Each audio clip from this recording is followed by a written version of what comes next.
Dragging me feet as always. Yeah. Hello, everybody. Good evening. This is the Retro Bear from the Gaming Pantry for another tNb gaming podcast. Sunday, the 11th of September. What a funny old week it's been. Not sure how it's been for you, but it's been really weird over here anyway. Glad you're with us. Thanks for popping on and tuning in. We'll try and keep you entertained best we can.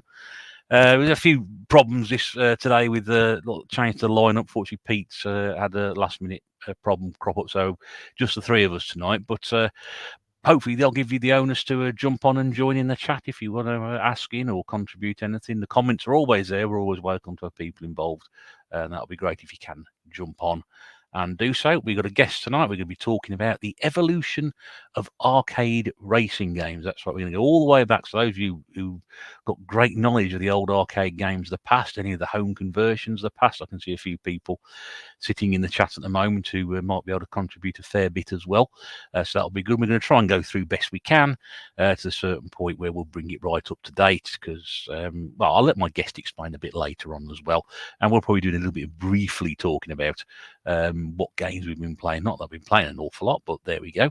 Let's have a quick look in the chat. Trev was here nice and early. Good evening, Trev. Hope you're okay. Good to see you on Four Guys last night. I appear to be here as well. That's a good start. Rach is here, bugging me I'm early. Well, there we go. 7:57. Good evening, Rach. Hope you're okay. Nice to see you here as well. Al's, well, he's here. He's somewhere else, but he's here. That's good. Nice to see you, Al.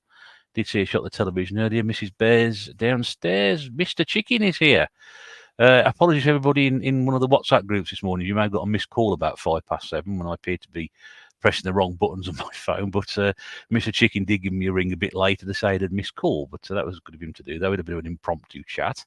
So if I did wake up at 7:05, sorry. Force of habit, one of those things. Ross is here. Bo-ho-ho. Good evening to you. Hope you're all right. Ian from the RGB Gaming Podcast is here as well. Good evening, sir. Nice to see you. Ollie 8-Bit Boy. Bonjour. Interesting approach there, but yes. James, Retro Import Gamer. Yes, I had a pleasure bumping into James again yesterday. Spend a bit of time talking games and a bit of shopping. We'll talk about that in an upcoming video. Good to see you again, mate. Nice to hear. Dale, Daddy Retro's here. Nick, Red 7 is in. Good evening to you. Is it evening over there? Late night? Morning? No, it's late night, something like that, isn't it? There we go. Ian said, after a sad week, it's great these streams exist. Well, yeah, I must be honest with you. I did sort of toy with the idea of whether we'd actually do one tonight. But I wasn't aware Her Majesty was an avid viewer of the podcast. So, and I'm pretty sure people were looking for alternatives at the moment. So, we're doing it anyway. Dainsa says, where is Dominic Diamond? I believe he's elsewhere tonight. Trev's here. Trevor, James Buddy, Mrs. Bear, Oven Ready Chicken. Yeah, Dainsa said, oh, yeah, I did wake him up in the full sleep. Yeah, I'm sorry, mate. No one actually said anything. No one posted a message in the chat to say, Retro Bear, you moron. Why are you trying to bring us all at 7:05? Only Mr. Chicken bothered to respond, so I didn't think he was too bothered about it. 37 Retro, good evening to you. Nice to see you here. Just going through down. Oh, Horatio Van Basten, Sean's here. Good to see you. I haven't seen you for a few episodes, mate. Nice to see you in the house. Everybody's saying hello to everybody. Lovely, lovely, lovely. Right then, so chat safe. If you want to drop anything as we go along, I'll do my best, as always, to try and get to them. I can't guarantee I'm going to get to everybody. And I can't guarantee I'm going to keep up with it because I like to see what people put in there. If you're making a relevant point, I like to go back to it. So that's what I'm going to do. Right, let's bring in our guest this week. So our guest, as always, chose a subject, which is the arcade racing this week. Somebody who's an avid racer, got his own arcade sim at home. I mean, that is pretty impressive stuff, isn't it? Somebody I've had the pleasure of meeting a few times in person and unfortunately missed recently, but there we go. We'll talk about that a bit later. It's my friend and yours. Good evening to Dale of Daily Retro. Evening all. Thanks for having me, Russ. Oh, it's a very pleasure, mate. You invite yourself on, so I always say, don't I? Much better for people to come and ask me if they want to come on and talk about something that they want to get involved in. But no, you came up with a couple of ideas, and I thought this was a good one to do. So no, you've been on before, mate. It's a pleasure to have you back. Yeah, I've had a lot of time to think about some sort of passionate subjects, so I was glad that you approved of one of them at least. No, honestly, that was. I mean, what did we discuss last time when you were on? That was quite. It was for us. It was an interesting old subject. That was the hardware preservation, I think. That's For right. That's right. Yes. yeah, that was an interesting subject. Mainly talked about sort of replacing disk drives in old consoles and HDMI mods and things like that. Yeah, I really enjoyed that one. It's something which is very much part of the hobby that we enjoy. Definitely more so at the moment. Anyway, I don't seem to go a few days without hearing the words composite mod or put disk drive in here or maintenance or capacitors or all sorts of different things. So yeah, that was a cracking subject. So you can go back and listen to that one. Oh, and obviously we've got this great little subject tonight because I grew up playing arcade racers, and I know we had a little chat beforehand. We're going to try and fill in a bit of the gaps for you along the way, and hopefully it'll be an interesting little old journey tonight. Yeah, looking forward to it. As I mentioned like before the show, it's kind of going to be a little bit of an education for myself for sort of 16-bit and before, because I didn't really come into gaming properly until the Sega Mega Drive and the PlayStation One sort of era. So it'd be nice for you guys to fill me in on the 8-bit side of things, and then go from there into some really interesting modern releases that I've been playing or have heard about. So yeah, looking forward to it. Yeah, I'm pretty sure that the crowd we'll have in tonight will be able to sort of give their own opinions and thoughts on those as well. So fantastic. 1 second, I shall come back to you to bring our guest in. Let's talk about the comments. Mrs. Bear said the code. Now that's last night. That's when we were playing Fall Guys. Tom's here, but he was playing Fall Guys with us last night. Evening, mate. Hope you're okay. Eddie's in as well. He's feeding Big Game Al his diet food. There's an interesting image which you probably won't get out of your head for the rest of the night. Dylan's in. Hyper Trigger X put a video out this morning. Buying some old school Commodore stuff. Good to see that, mate. What have we got here? Trevor said, I've just played the best driving game ever. Dog chased my £700 RC car. Oh, I didn't catch it. That might have ended terribly. JBTV, good evening to you. Nice to see you here again. Is Dale going to talk about FPGA for 2 hours? I could. You could. Not tonight though. We'll talk about something else. But now that's it. Yeah, Dylan did make it home safely. Wife picked him up. Steve's here. Coop as well. Good evening, Steve. Must get you on here, mate. We haven't had you on before, so get in touch. We'd love to have you on. Interested to find out some new racers. Starting to run out of new ones. That's Ross. So hopefully we'll give you some pointers. Retro Drone music from Germany. Good evening to you. Dane says I'll be just swapping racing games tonight. Well, we might do. Be an interesting twist on things. I think anybody else is doing that. There we go. Right, let's bring in our our other guest tonight. Your friend of mine. It's Sean from Retro Games Revived, who looks incredibly surprised. I was just Googling something. Well, yeah, were you? Oh, right, okay, yeah. Quickly, but I know what you've been doing the VR set, so I hope it wasn't anything to do with that. How are you, my friend? You all right? Yes, I'm good, mate. Thanks. Yes, good. I've been at my lockup today, and guess what? I've been playing games. Solid playing games. No moving stuff about from here to there and tidying stuff up, playing games. I'll never catch on. You'll never catch on. You did send me some shots earlier, so that was good. You don't have any time to buy them. I've seen Sean's driving on Warzone. Get him off here. Don't keep Sean up late because he's going to be up early tomorrow. Yeah, indeed. Yes. Their road trip. So we'll see how we get on. I'll talk about that a bit later. I'll give you some promotion on that. You can talk about it and let people know what you're doing. Right. So as we always do, we kick these things off with what we've been playing. Obviously, many of us are going to go very far tonight because apart from a bash on Fall Guys last night, I played absolutely nothing. But that's my usual excuse for everything, isn't it? I've been buying stuff. This is the thing. You've got Sean saying he spent time playing games today, and I've spent time buying stuff yesterday. I spent more time playing games and buying stuff. It would be all right. Dale, is there anything that you've been playing recently that you'd like to recommend to the viewing public? Couple of things really. One of them is relevant to tonight because it is an arcade racing game. That's Need for Speed Carbon on the PS3, so it's a HD remaster of the PS2 game. Oh yeah. Unbeknownst to myself, I picked it up from my local retro game shop. Didn't even know it was on the PS3 for like £8, and then unbeknownst to myself, looked at CEX later, and it's £18. But yeah, played that for 3 sessions now the last few days, and yeah, epic fun. It's just like I remember it, but obviously it's remastered for the PS3, and yeah, it looks incredible. And other than that, I've just been lazily playing the PS Classic in bed. I've been playing Hogs of War. It's a game I kind of forgot about for a while, but yeah, something I played in my childhood, and I thought I'll pick up a physical copy recently, and up from Doorway to Darkness's new website, because they're a really good retro shop, and they were literally the only place I could find that actually had a copy.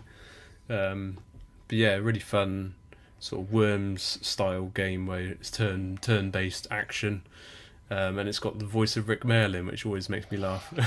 I remember that from when it first came out. So yeah, it's I can't remember if I must have played. I know I played it at some point. I know I did. But I remember Rick Mayall's voice, certainly, 'cause he was quite connected to video games, wasn't he? Because he did a lot of the adverts for Super Nintendo when they came out over here. Yeah, that's right. Yeah, they're always just hilarious, and yeah, you can tell it's him every time in the game. It's so funny. I've never actually played Hogs of War. I've heard people go on about it and say how good it is, but never actually played it. So it's like a Worms turn-based Yeah, game. it's sort of comparable to Worms 3D on the PS2, like a 3D based map, and then you take it into, you get like 45 seconds usually to sort of make your turn where you move around the map and then shoot the other pigs. And yeah, it's got hilarious voice acting. Yeah, some of the pigs are like Elvis Presley, and one of them's, I think Rick Mayall's like the leader of the American Army, and yeah. Yeah, it's Okay, really fun. yeah. So what's the Need for Speed update like then? Is it worth picking up if you played the original, or is it just one of these glossed over? Yeah, for sure. It's night and day, the difference between the PS2 and the PS3. I'm not sure if it was a remaster or a remake as such. Maybe someone in the comments can let me know. But yeah, it feels like a totally new game. I did actually play it on PS2 a few months back, and even with my upscaler, it didn't look anywhere near as good as it does on the PS3. The PS3 is one of my favourite consoles to play as well. So Yeah, I have a soft spot for the PlayStation 3, certainly. So, Dale, is it a free roaming game? Is it driving game, or is it? Yeah, yes, it's not like Gran Turismo where you got. Yeah, you can free roam. You can drive around, and the police chase you if you do enough damage and stuff like that, or you can literally just jump between events. But yeah, it's generally fun just to sort of drive around, because if you like increase the amount of like police you get away from, then you get like more respect in the game, I think. Yeah, it's really, really good. okay. I love the whole sort of nighttime theme of it as well. It's kind of like punky style feel. It always seems to be night and raining. It's yeah. That's like Northern Britain. That is. I don't know. It feels faster because you're driving at night. Yeah, it's a weird sensation when you're driving in that game. But I suppose really it's the same thing. You know, when we switch from the light nights to the dark nights over here, it does take you a little bit of while to get used to driving home in the dark. Yeah. So I don't know whether that's got a bit to do with that as well. I don't know. That could be complete bollocks. But there we go. Okay, right. We'll just have a quick scan through the chats because we've got a couple of people ask questions. Steve said, "Are we supposed to play the games we buy?" But it sort of helps a little bit. I don't know.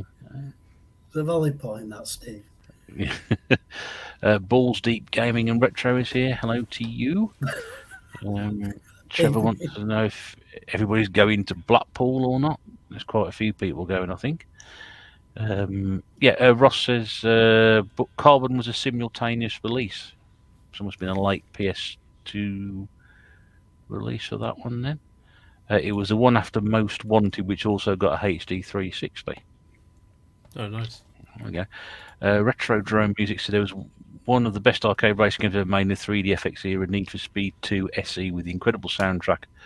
Up to this day, this game is a masterpiece. There we go. There's quite a few people. I'm going back to Blackpool. There's obviously a big event coming at the start of October. 8-Bit Boy, Rachel's working by the sound of it. Blackpool's on, I think it's the first and the third, I think it is.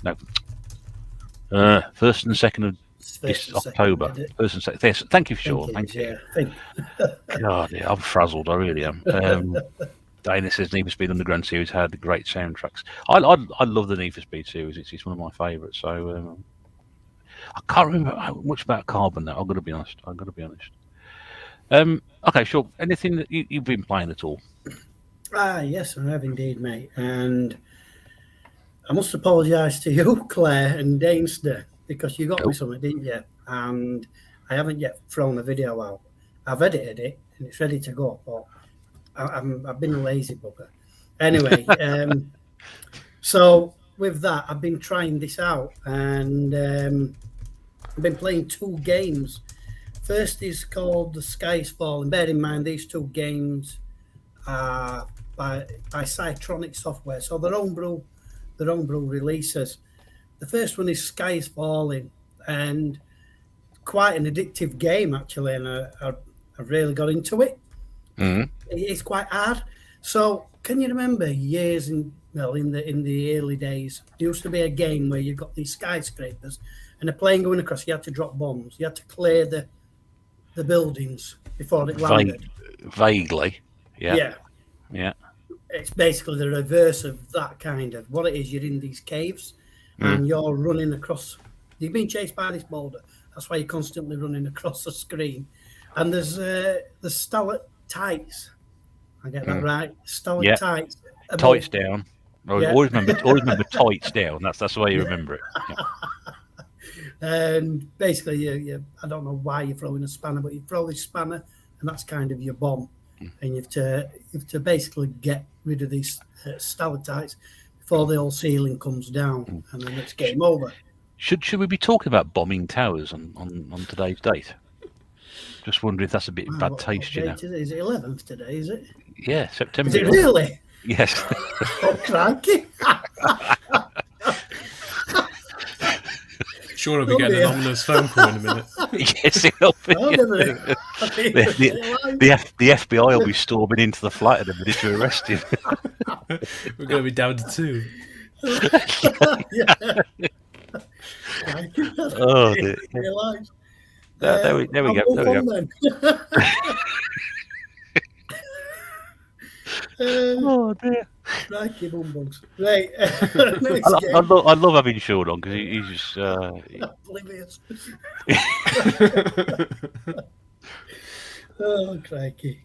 Next one is called Psycho Zone, again by Cytronic, and it's basically a shoot 'em up. And it's basically a game made by the shoot 'em up construction kit. It's got some music over it and a bit of graphics. You know, the front end, it's got a nice title screen and that.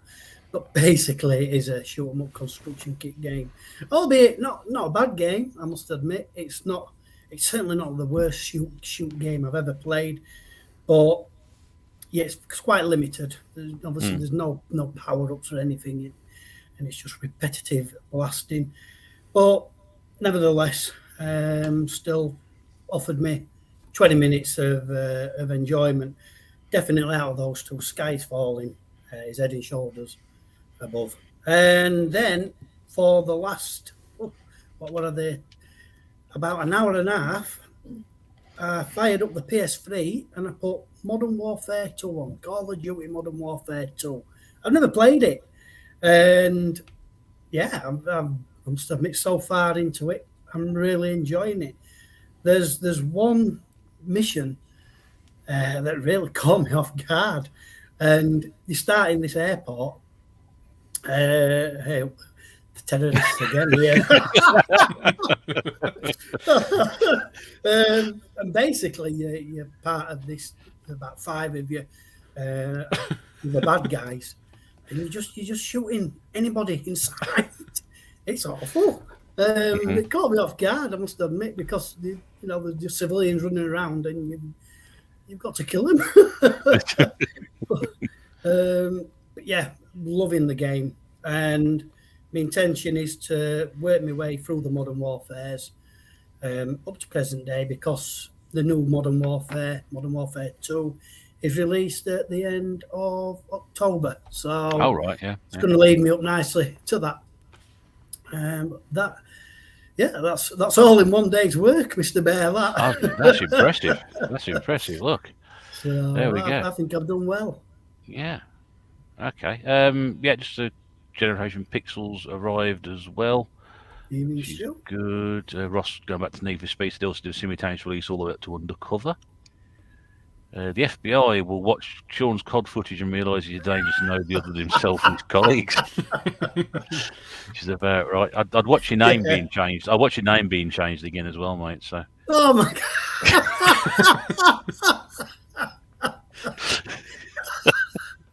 When did you know what?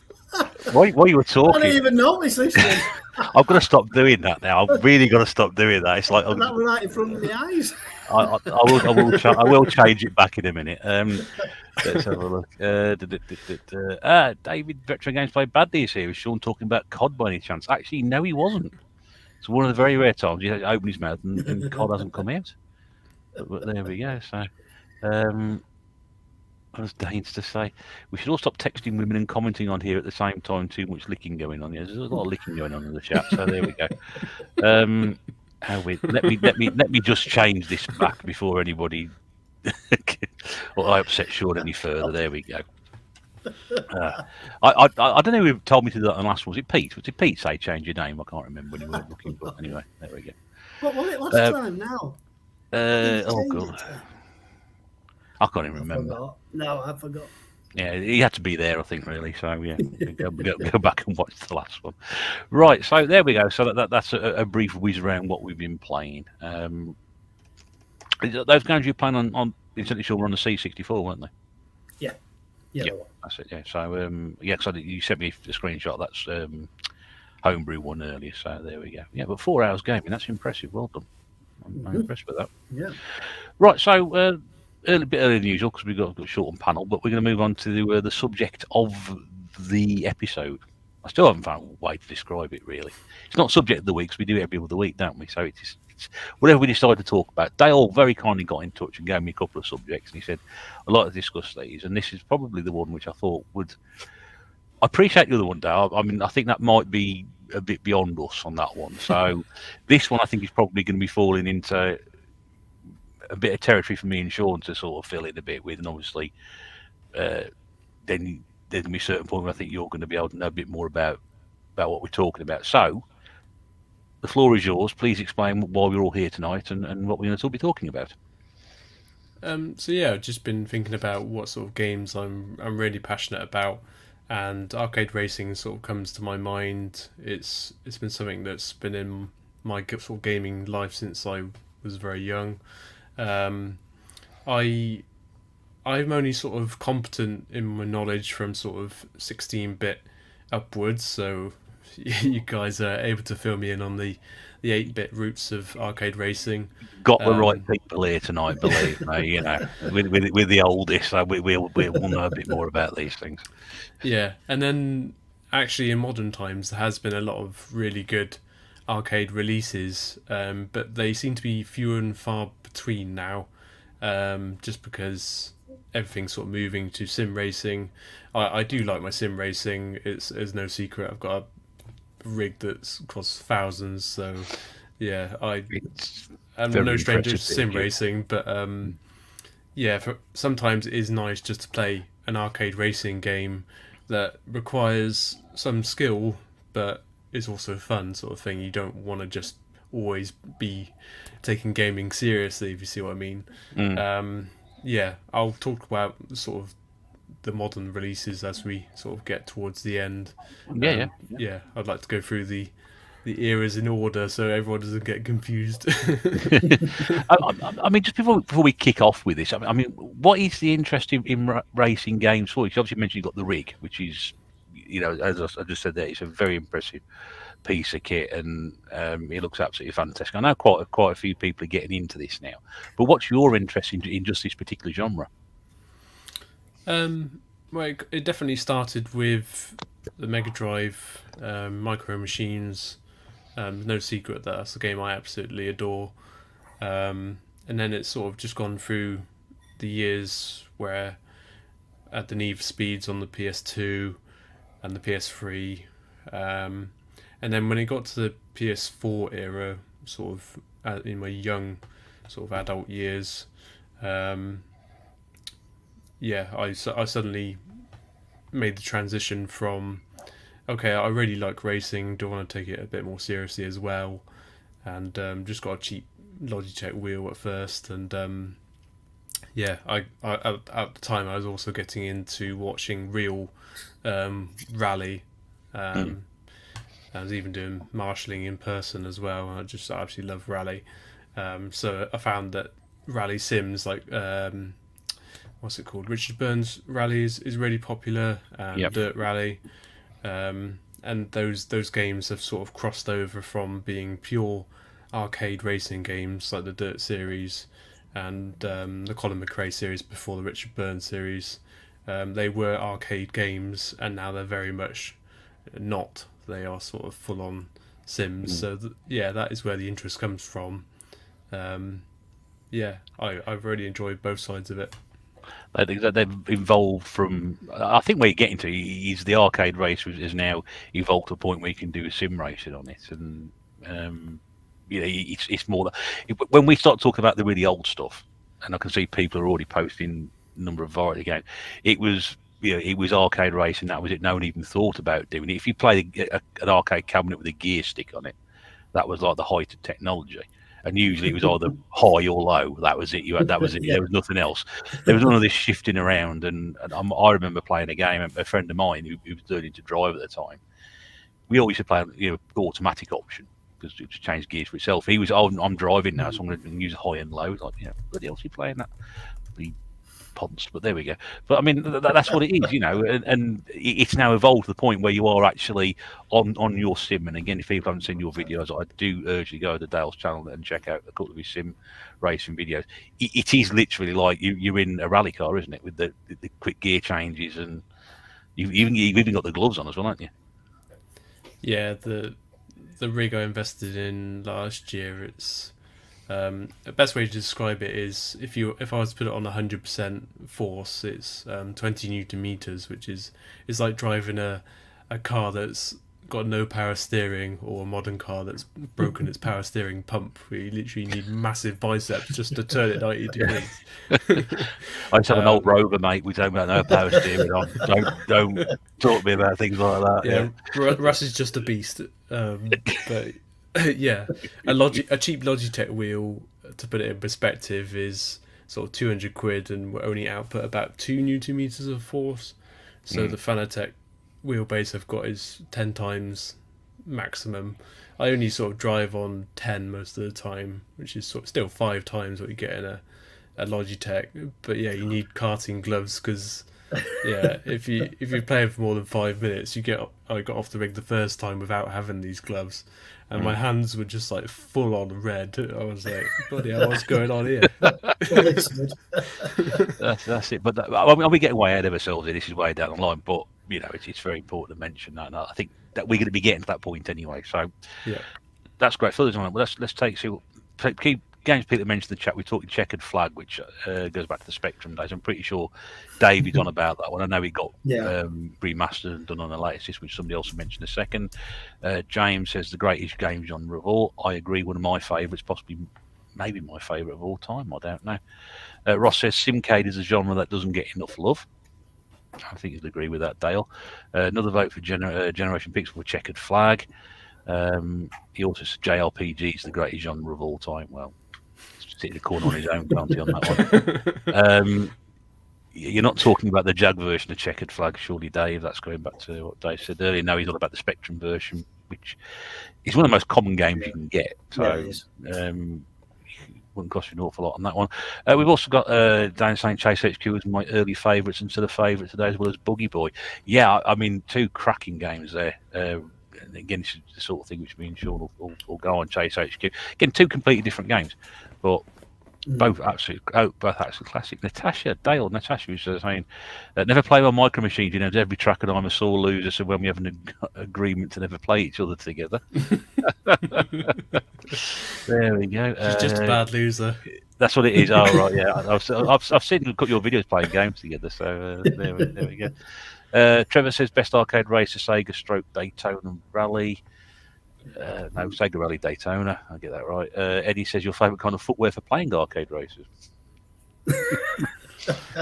Just Eddie. 37 Retro said I'll go with Outrun 2 whenever I see it. I have to play Chase HQ Sega Rally Hard Driving. Interesting one there. Console Racers Wipeout 2097. Retro Drone Music. I'm not many 2D racing games are mentioned at all. That's very true. There we go. 37 Retro says Spy Hunter. Is it a racing game? No, I'll probably wouldn't ask that one, especially what we're talking about tonight. Ross says, questions. Do you have a dog? Mine get under the pedals of my rig and make it hard to game without locking them in another room. No, we don't have dogs. You don't have a dog? No. Retro Claire says it all started with Revs. Do you remember Revs, Sean? Yeah, vaguely. Back on BBC, wasn't it? That one back in the day. BBC. Yeah, I remember playing on that at school. Gran Turismo changed it all for me. Loved the licenses and trying to get all gold on them. Yeah. Hard Driving again, another one. Early kind of sort of. Yeah, it wasn't quite like that, was it? Really, it wasn't very good. Right, me though. You see, Russ. You're sorry? Hard Driving, I liked it. I really enjoyed that. Really? Yeah. Oh, okay. All right, we'll have a debate about that in a second. Rach says, I really enjoy races in the arcade, don't really play them at home. 37 Retro, I think with Hard Driving, you have a race after you finish a course. Not sure I'm pap at it. I don't think anybody did. Another vote for Hard Driving. I thought everybody hated that game. Chase HQ is a good call. James Game Zone Bird Rune is here. Ross says, I'm good at playing games with cats sitting on my hands. Okay. I don't like to Sega Rally Daytona Outrun 1 and 2. Virtua Racing, says James. Virtua Racing on the Mega Drive, an awesome game. Everybody's really contributing here. Brilliant, thank you so much. Virtua Racing on the Mega Drive, says James. Even better on 32X. David's off. Thanks, Dave. See you later, Dave. See you David morning. That's it. Badlands on the 8-bit, a nice top-down racing. I really like Badlands. Right. So, Sean, let's fill in a few gaps here. Going back to the really, really early days. One of the first races I played was Enduro on the 2600, which was really interesting because it was basically an endurance race. But the way it was done, it was so basic. You just sort of move the car from side to side, and you were in a race. But the idea was you moved up places, and it would have things like night. So that all of a sudden it would go night. You move from daytime to nighttime, and the backgrounds would change. And then you'd have fog. So what they would do was like literally from the tip of your car, blank the rest of the screen off. So you had no idea what was coming, and you had to sort of drive at a certain speed so you could vary it. So if you went too fast, you'd obviously crash into everything and end up running out of time. But that was one of the first ones I played. The first arcade racing game I played, you got a class enduro racer as that, even though it's a bike game. That was probably one of the first ones I actually did. Cause I remember the big bike on the front of the arcade machine. Yeah. And then I think Dana mentioned earlier Boogie Boy. That was also another one I remember seeing. That's a great conversion to the. If you've not played that on the 8 or 16-bit home conversions, that's a really good game, isn't it? Yeah, it is. Yeah. I mean, what was Pole Position? Was that an arcade game? Yeah, Pole Position was started in the arcade. Yeah. I reckon Pole Position was my earliest memory of a racing game in the arcades. You see, I can't remember Enduro for 2600. Pole Position is the only game I've actually played from the 8-bit era, I think, Is it? criminally. Mm. Yeah, it's like you say, it's on 2600 and arcade. It Yes. was quite a good game. It was on C64. It was ported quite well. Pit Stop 2 even had a little bit of enhancements in it. Quite a good game, really, for its time. But, yeah, I enjoyed that one. Because a good game for the home system, which is very, very similar to it, would be Pit Stop. Because you got the split screen on that as well. If you ever played Pit Stop at all, Pit Stop 2, they were quite different on the home systems as well. Yeah. If I'm not mistaken, and if Dylan's in chat, he might be one to get hold of them. I think they were by Epics, weren't they? I think they were released by Epics. Sure, they were. I don't know. Pit Stop 2. I don't know. Yeah. Rock and Roller pole position on the Atari. Yep, sorry, Sean.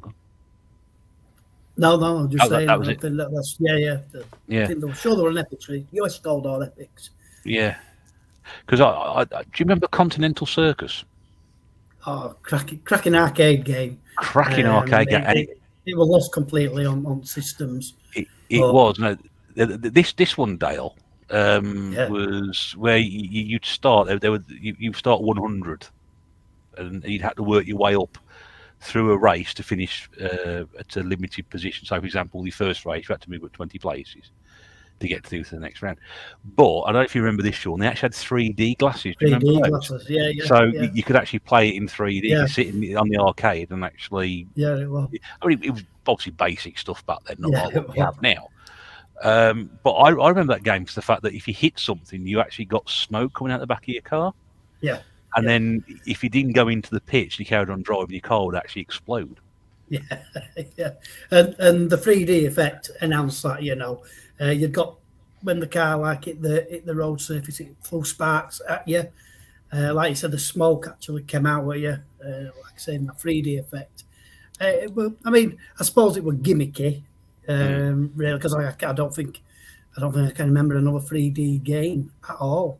Never mind racing game that uses the 3D technology. But yeah, Continental Circus, that always sticks in my mind as one of the quirkier races, definitely. And it was a mistranslation as well, because it should have been called Continental Circuit. Yeah. But the translation, somebody got it wrong, and it ended up being called Continental Circus. He looks positively enthralled, doesn't he? He does.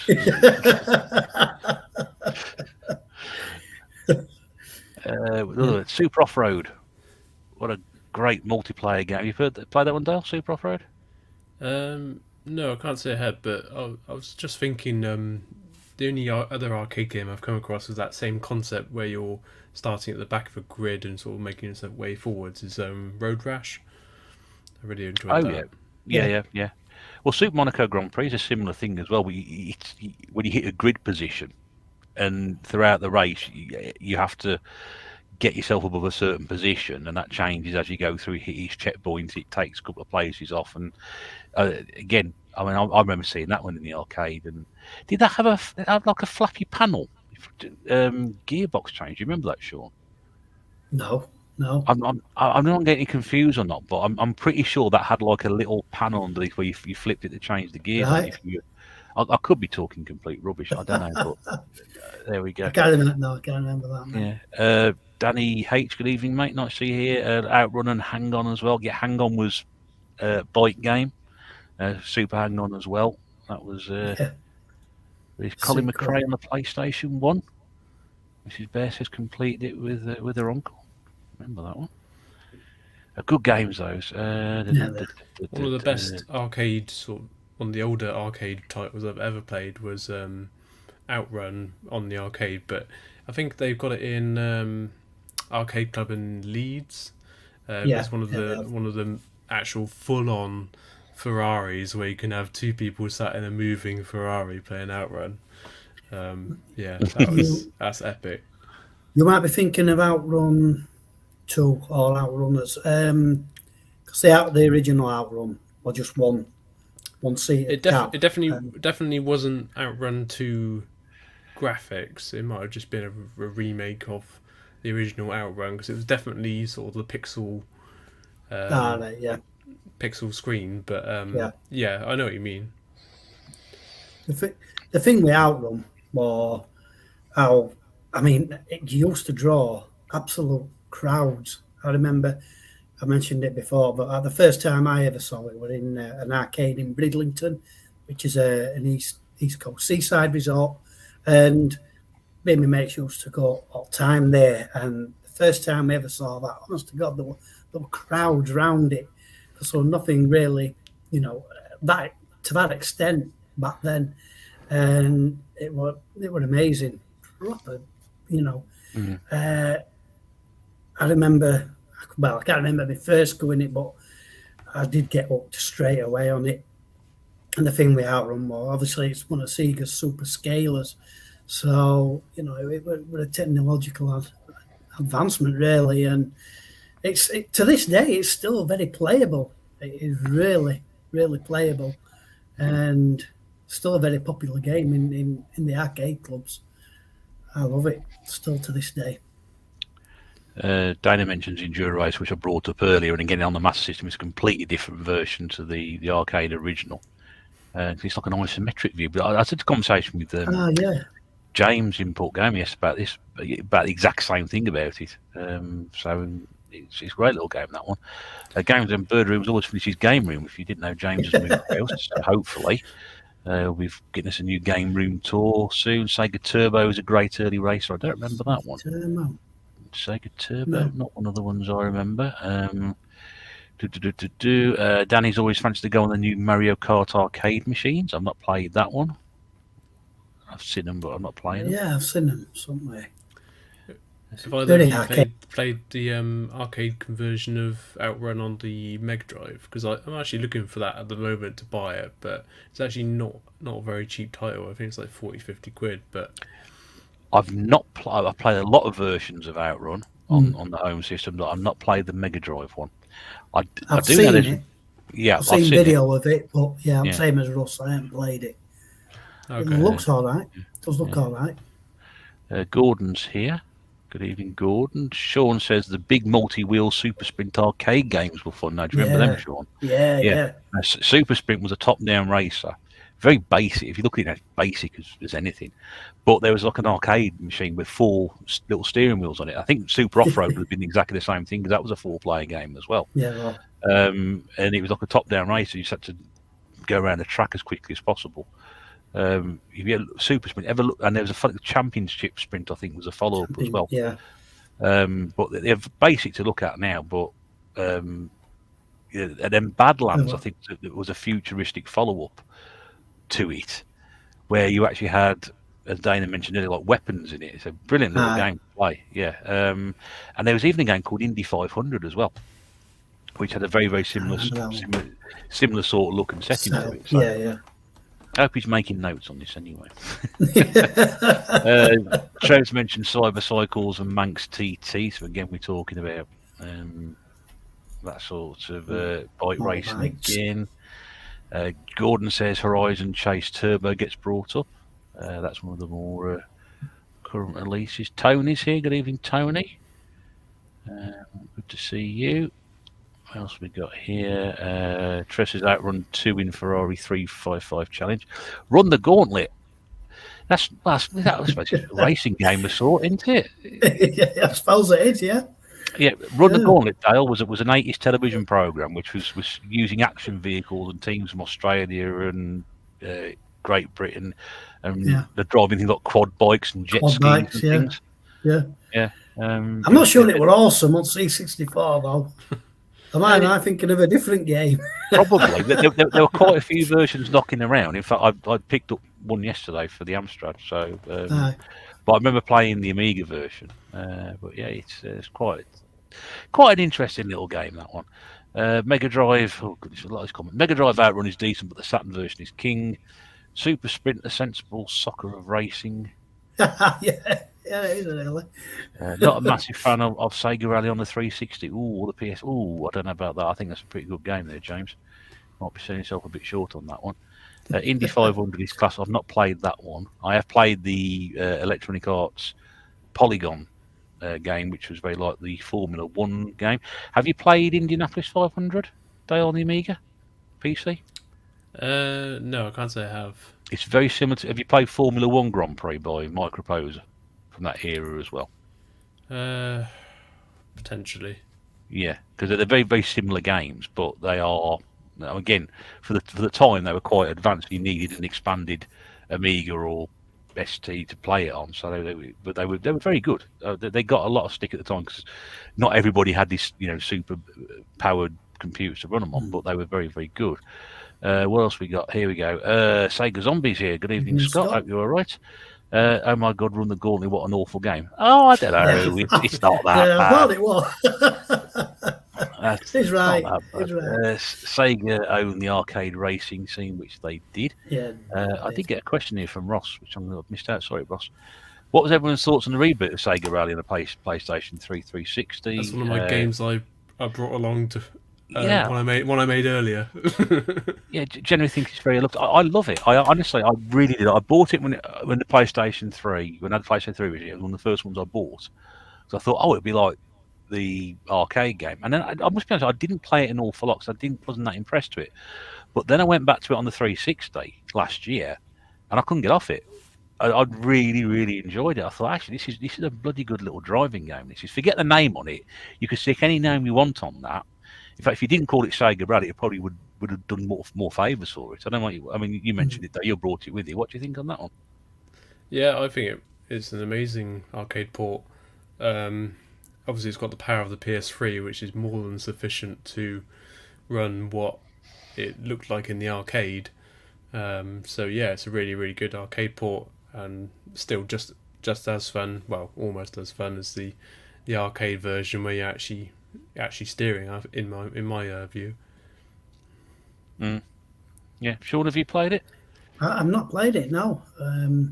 So what is it? Just a graphical update on it, or does it play different? Well, it's a completely different game. But it's obviously longer because obviously the arcade original was fairly short. But it's much more like a modern rally game. I think it's just got that name attached to it, which I don't think helps it. It definitely feels like a remake, and it's got, like I said, it's got a lot more content, but it does still have that retro feel, if that makes sense. Yeah. So that's why people love it. Yeah, it's one of those games. I always say about driving games, don't I? One of those games you just literally fly around the corner and bounce yourself off stuff, and it doesn't really make any difference. The sort of games I love. That is exactly what it is. That's how the arcade was. You could bounce off everything, and I loved it. I couldn't get off it last year. I thought I could play something else. So I put a little video out about it, and then every time I thought I'll do another video on something else, now I'll put this on for a bit. I was there for a couple of hours. It was great, and I don't play games, so I mean, how that sort of came about, I don't know. But there we go. I think that was the like you mentioned in bouncing off stuff. I think that was the appeal with Ridge Racer as well. Other than a little bit of a slowdown, you're just able to get your foot back down and get on with it, rather than crashes and dents affecting the performance of your car. Just bounce around, fly around track. That's what it's all about. That's what it is. Arcade game, isn't it? Yeah. Yeah. Scott mentioned Sega Rally Plus on a Saturn. I've never heard of that one. I think I've played Sega Rally and Daytona on there, and I think obviously get a lot of criticism for the system at the time, but I think they're pretty good racers. Dale going up says Simpson Road Rage is hand down the best racing game that was ever invented. Was he had a bash on the head or something recently? It's a good. I mean, don't get me wrong. He said I quite enjoy it. James says that modern Sega Rally is much less arcadey for me than the original, and nowhere near as good to my taste. Oh well, because you didn't say that to me yesterday, because I might have given you a good slap for that, because I quite like that game. I am joking, of course. Retro Drone Music says Screamer 2, one of the best PC DOS exclusives. Now that's one I know nothing about. Never heard of it. No, same here. You, Dale, have you heard of it? No chance. No. You have to go back. You have to write all these down, aren't you? You have to sort of make notes when you get through. South Park Rally beats Simpson Road Rage. I haven't played South Park. I think I've got South Park Rally. I might have South Park Rally somewhere. I don't know. Where we go, Screamer, back in the day, yeah, Screamer 2. So I'll have to check that one out. Thank you for the recommendations, everybody. Sega Rally on the Saturn is just amazing. James knows his Saturn stuff as well. So that's definitely something I've heard is if there's one game you're going to pick up for the Saturn, it's Sega Rally. Yeah, a lot. The Daytona version isn't that bad actually. There's two versions of Daytona, and again, well-known stories. I thought when I bought it, I thought I was buying the Duff version. Actually, I bought the good version. But there's two versions, and one of them is not as good as the other. I can't remember which. I think I got lucky that day buying it, which really doesn't help. Danny 8 says Simpsons Road Rage is kind of like the Simpsons version of Crazy Taxi. There was Simpsons Road Rage and there was Simpsons Hit and Run. Two Simpsons racing games on that one, yeah. Ross says V Rally was my king of pinballing down the track. Used to bounce off everything. V Rally 4 was a bit let down. Do you know, I tried to play V Rally last year on the PlayStation 1. I just couldn't get on with it. I used to love that game. So it's V Rally. I'm sure there was another one as well. Top Gear Rally. I used to love those games. Yeah, on the PlayStation 1. Yeah. And I must be honest with you, I couldn't get on with it again. So there we go. I'm still trying to catch up with these comments. Destruction Derby 2 or Destruction Derby 2. Wow. Original Sega Rally on PlayStation 2. Possibly best game ever made outside the arcade. I didn't like Destruction Derby. A couple of people mentioned it. Again, I couldn't get on with that one. Split Second and Blur, best races from the last generation. We'll get to that in a second. For anybody who likes Destruction Derby, they must play Wreckfest. And if you want a PS2 game, get Driven to Destruction. Fantastic game. Hot Wheels Unleashed, says Trevor. There's another one. Oh, I've caught up now. Original Sega Daytona Saturn Daytona looks rubbish, but playing amazing, and the update looks good, but plays crap. There we go. Right, so very, very quickly, Sean, quick question for you: Derby or Derby? It's Derby for me. Destruction Derby. It's Destruction Derby. You're wrong. We got Tocker touring cars. Watching too much American TV. I know it's a bad habit. I've just seen the score. I'm about to burst into tears. So there we go. Right. So I mean, there's a hell of a lot of races. I mentioned one to you before we started as well, Dale, which I'll bring up as well because Sean might remember it. WEC Le Mans, which we spoke about beforehand, which was an arcade game. And it was a hydraulic. If anybody sat in a waltzer, it's exactly like that thing. It would turn around as you went, as you drive about in it. I never saw it in the arcade. I played the home versions, which were absolutely horrible. Apart from a couple of them, Spectrum was one of them. But that's another one as well. So there's a lot. It's Super Monaco. I mean, they're all sorts of different games. I mean, it's. I mean, they all tried to cash in, didn't they, on moving machines back then? Yeah. They all wanted. Well, I'm pretty sure they'd have seen Outrun for, oh, this looks interesting, so we'll make a zone, but can't beat the original. Yeah, Scott brings up WC Le Mans being great on the Spectrum. It was, and I've now got a copy of that, so I'm I should be trying that. I played the 64 version. It's utterly terrible. That's crap, isn't it? Yeah, utterly terrible. Yeah.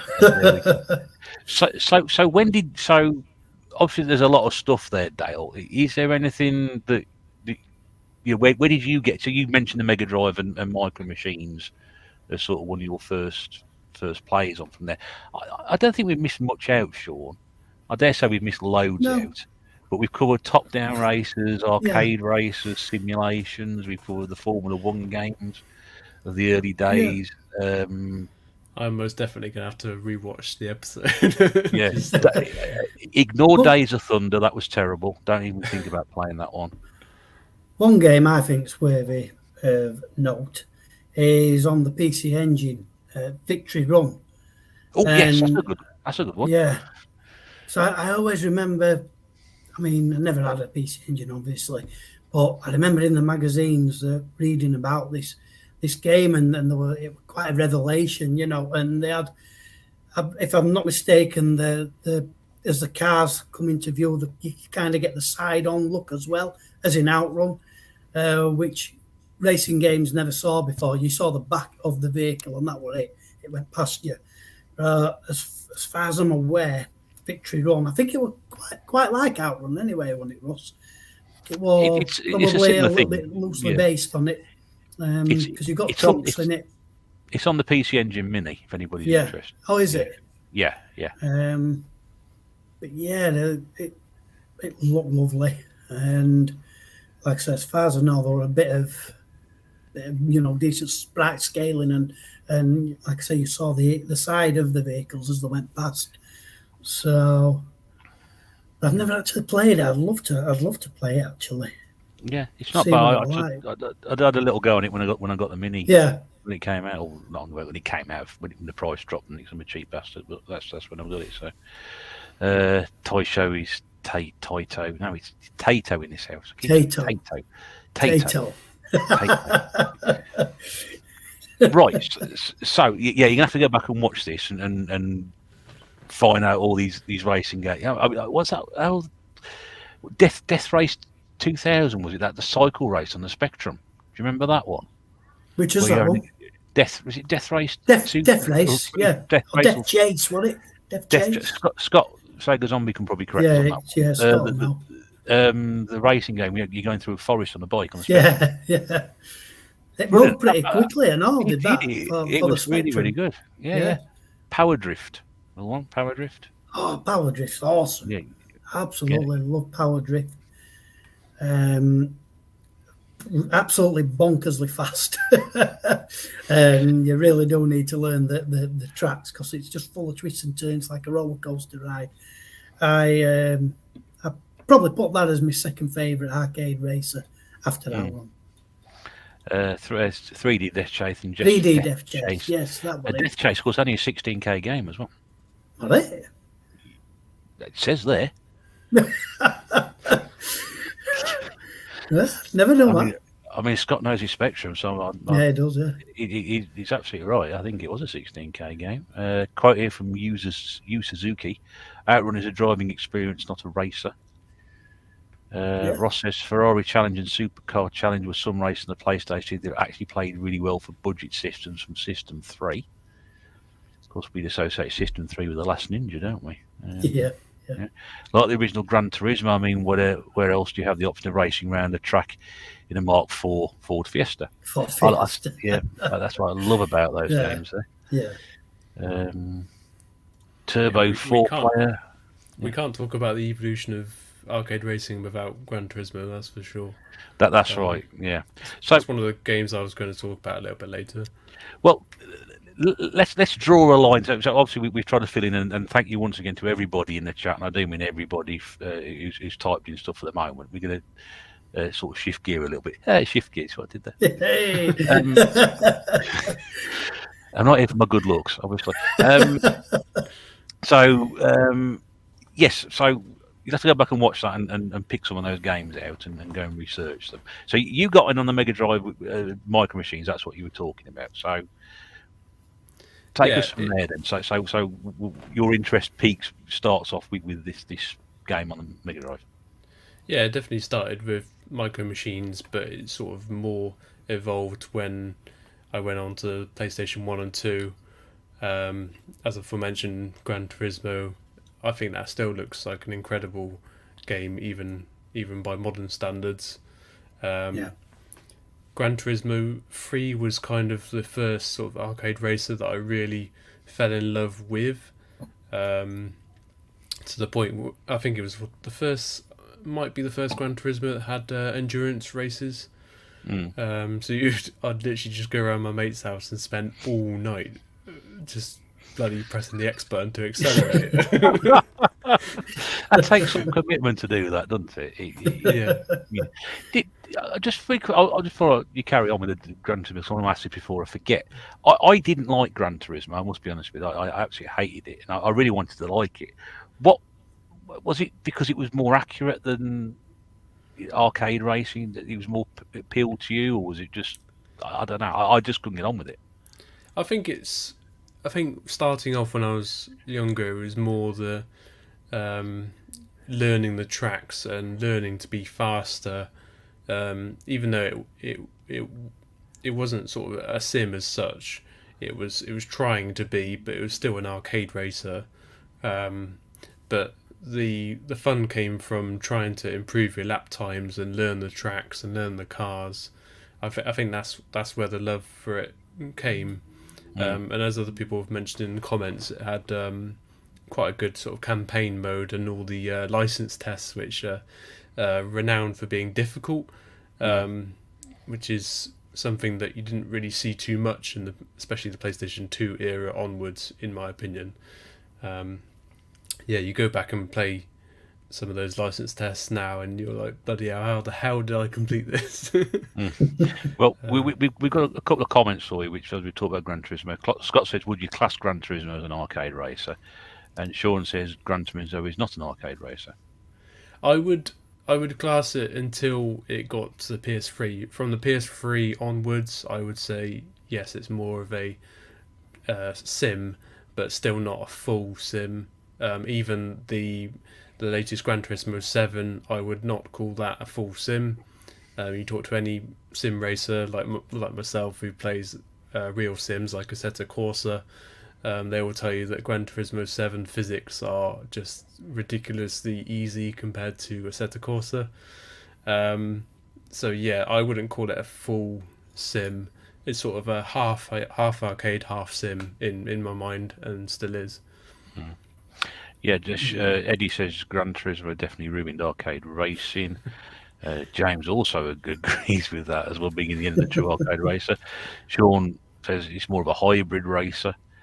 Eddie says Scud Race was probably the last decent arcade racer. Just while you're interested, Sean, as well, apparently Dana's got a copy of 3D Death Chase in his shop. Oh, is it? Yeah. I think I've already got it. Keep hold of it. Yeah, trying to make sales even at this time of night. There we go. Yeah. What have we got here? Oh, Rob's here as well. Good evening, Rob. Outrun 2. He says Gran Turismo 3 is the best with the best music. Scott agrees with Eddie. Yeah, there we go. Scott agrees. Eddie Gran Turismo killed the arcade racer. I think I think he has got a point there. I do, because it was. I'm right in saying this. I'm sure it came from the quiz when we were on. It's the best-selling PlayStation 1 game of all time. Yes. And I bought it when it came out because I thought, I like racing games, but yeah, I don't know. It's sort of everything went a bit more serious after it. Owl likes playing skid marks. Well, I don't know. It's Super Skid Marks top-down racing game, which I've got on the Amiga. Well, that's a racing game. If you're classing Micro Machines as an arcade racer or a racing game, you're classing that one, aren't you? Really? Cy brings up a very good point here. Stunt car racer. Sorry, that's one there. Stunt car racer. Yep, we completely forgot that one. But he's absolutely right. Have you played Stunt Car Racer, Dale? No, I've heard of it, but I can't say I've played it. Yeah, that's definitely that's one. A must play. Yeah, that is a must play. Yeah, and any system, even the 8-bit system, it was a really, really good game. So, Rob says Forza is a better game than GT. I like them. I like the more modern versions of them. Wasn't so keen on the early versions, but yeah, I think they'll hang out. Forza's a very similar sort of way of thinking about arcade racing. I think it's more of a half and half game again.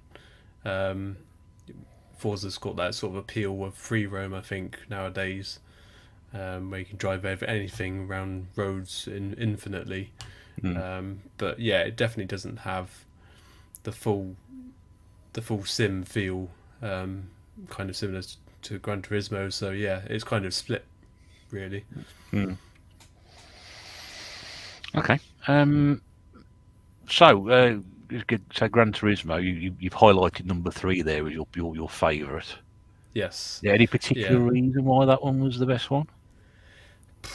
Just those childhood days where just me and my mate were at school, were absolutely obsessed with it, and we would just play the endurance races on each other's memory cards, like alternating nights, and have absolutely no sleep for school the next day. Great days. And it's one of those games that sort of has kept my love going for arcade racing. So, as I mentioned, I'm a massive fan of Need for Speed Carbon on the PS2. The Burnout series on the PS2 was something that I absolutely adored as well. I think Burnout 2 was like the first one I played. But yeah, they're all games I still absolutely love. And yeah, they've all got different sort of styles of arcade racing that keep me coming back. Okay. As you know, a lot of people are talking a lot of games in here at the moment. Motorstorm, Ratio and Bastion says again they were great on PlayStation 3. Really enjoyed. That surprised me that first one. That really did surprise me. Yeah, it did me actually. Yeah, I thought it would be a load of rubbish, but there we go. Size brought up Blur on the Xbox 360 and PlayStation 3. I think it's one of the ones you got there in detail. Yes. Yeah. There we go. You very, very kindly sent me a copy as well, which I thank you for again. Yeah, it's a really good PS3 title. Arguably, I would probably say it is the best arcade racer because it was just a standalone game, not a sort of re-release on the PS3. Yeah, really well thought out arcade racing game, and yeah, a really good multiplayer as well, which for a lot of people was the first time they were playing an arcade racer online. So yeah, that was a big draw for that game as well. Scott says Metropolis Street Racing on the Dreamcast tried to appeal both the arcade racer and the GT players at the time. It's been years since I played that. I remember buying it and looking at the back of the box and going, "Wow, that looks fantastic!" You know, it did. And I played it first few times. I thought this is superb. I've been out of gaming for a little bit, so when I got back into playing it again, I was like, "Wow, this is brilliant." Really did enjoy that. So well, there's just one sequel for MSR, and then it stopped. Is that right? I don't know. Somebody, I'm sure, will put that in the chat if they can remember it. But I thought the MSR series morphed into Project Gotham Racing. Yes, it did. Did it? No, I think it did. Yeah. Or have I just dreamt Xbox? That? No, I think you're right. I was just taking the fact they're all both called Racer and just someone's changed the front two names. I don't know, maybe. Eddie Geezer's here. Lee says Top Gear, Top Racer. Yeah, I mentioned Top Gear earlier. That was a good one. Trev again. Gravel on the Xbox. That's a more modern one, isn't it, Dale, that one? Yes, I think that's more of sort of a rally game, more of an arcade style one. I can't say I played it because I'm Sony Pony. Generation Pixel said London Racer from Davilex. Yeah. Get your coat on the way out, please, Stu. Playing that one. Mind you, Davilex, you know, they made a game about the Miami Vice TV series and they managed to license some music to it. Yeah. I think they did anyway. It's what plays when it starts up. I don't know how managed to do that. The rest of I spent all the money on licensing because the rest of the game is absolutely rubbish. But there we go. What was that one from Phoenix? White Van Racer or something like that? Yeah. Oh, there was loads of crap like Rig Racer and Rig Racer 2 and not another Rig Racer, you know, and I can't believe it's not Rig Racer and all those other games. 37 Retro said I like Top Gear 2 on the Amiga CD32. Wow, it was the first time that's mentioned on one of these podcasts. And the SNES didn't look great but played really well. I don't know that one. Rob says Fanboy Gaming, my opinion, isn't orientated to any specific console. Lotus Turbo Challenger, missed that one out, Sean. Yeah, I've got it written down actually. I just didn't get around to it. Read it out. Why writing stuff down and not reading it out? I forgot I'd written it down. At least you're honest. That had fog effect and all. Did Lotus Turbo Challenge. One of the levels were called Pea Soup. That was the fog level. They introduced like weather effects into that racing game. Brilliant series. Another game I liked on the Amiga, Jaguar XJ220. I thought that was a decent racer as well. I never played that one. I think I was more focused on Lotus 1 and 2. Yeah, I don't think it wasn't as good as Lotus, but it was a decent racer. Yeah, GT3 because of the split screen feature. Says Retro Drone. Danny says prefer the Outrun series, the Mega Drive 3D Master System 2 and 2006 were quality. Burnout Crash Mode. Yeah, Burnout again. I played that on the GameCube. That completely took me by surprise about how good that was. I didn't think that'd be any good at all. Rob says, have we bought up the stand-up cab, Super Off-Road, Super Sprint and Badlands? We have done. We mentioned those a bit earlier. But thanks for bringing them up, Rob, because I'd hate to have missed those out, because just for the arcade games themselves, the cabinets. Eddie says Bomberman Kart, which is a hidden gem. Ross says, talking of MSRP, GRC was also fantastic. We're talking that. Quite a few people mentioning Blur again, best Mario Kart clone, Mario Kart but with realistic cars. I think that's how you sold it to me, Dale. I'm pretty sure of it. Should we have mentioned that? I agrees with that one. Surprised you haven't mentioned F1 yet. Well, we have now. F1 games on the PlayStation 1. Yeah, they were something else. They were brilliant. Again, it's the whole package. The look of the game, the speed of the game. You got full-blown Murray Walker commentary, and they use the proper graphics they were using on the telly. I mean, when my mate had that around his house, first time he played, he's like, "Oh, this is brilliant! This is absolutely fantastic!" And I love the way that series has gone through. So I did buy a few of those, and they went on to the EA series, and EA took the license over a bit. But give me a good old Formula 1 game. I love them. Even some of the recent ones from the Codemasters label, I really enjoyed those. Yeah, it's definitely a very popular series nowadays. Yeah, like I say, EA did buy it quite a while back, but yeah, it's definitely still a very popular series, and yeah, it definitely appeals to the. Again, it's similar to Gran Turismo, I would say, where it's sort of half between arcade and sim feel. See, I've never really been a Formula 1 fan, if I'm honest, so I tended to stay away from the games. I don't think. Well, again, I don't think you need to be in my opinion, you don't need to be a fan of it. I think you can. If you're a competent racer and you like racing games, you're going to enjoy it. I think, and that again, it was very arcadey. I mean, you could, if you really wanted to put all the damage on and everything like that, and treat it like a proper thing. But no, all the damage, just ram all the cars off the road. I don't care. Much better that way. Scott does confirm that MSR. Moving on to PG, thank you for that, mate. I'm glad I didn't make that one up. I could never tell these days. There we go. Race game on the Dreamcast where you raced around Universal Studios in one level. Apparently that was Speed Devils. Owl says Garfield Kart Racing is a great game. Garfield Kart Racing. I did see that yesterday. No, really? I saw it yesterday. I was in one of the local independent shops and I saw Garfield Kart Racing. And I must admit, I was tempted for all the 3 milliseconds and I put it back on the shelf again. I've never heard of that. Have we mentioned Ridge Racer? No, we haven't, but we'll get there in a second. We'll talk about Ridge Racer. There's a lot of those games. Rock and Roll Racing, no, we haven't mentioned that one. Since 37 Retro. I think Al knows about that one. One of Al's favourite games. Formula Karts on PlayStation 1, Porsche Challenger. Porsche Challenger was an interesting one because Gernaldinho plays the video. Probably go back a couple of years now. Did a video and quite a few years follow that up. That was a game that sat on my shelf since I bought it about 10 years previously, and used it on that one there. Formula 1 on PlayStation with Murray Walker commentating. Yeah, that's it. Hang On series, not many bike games. Speaking, I could take you back to No Second Prize and Team Suzuki on the Amiga. They were good games as well. Cartoon Network Racer, like a budget double dash. I've seen that one. Yeah, that is a good one. That one. I think I'll play that one. I don't know. But yeah, I've seen that knocking around. If it's budget double dash, I might buy it. So I love double dash. That's one of my favourite games. Formula 1 kart racing, Formula 1 Race Stars, I think. Was that the one? Going on there.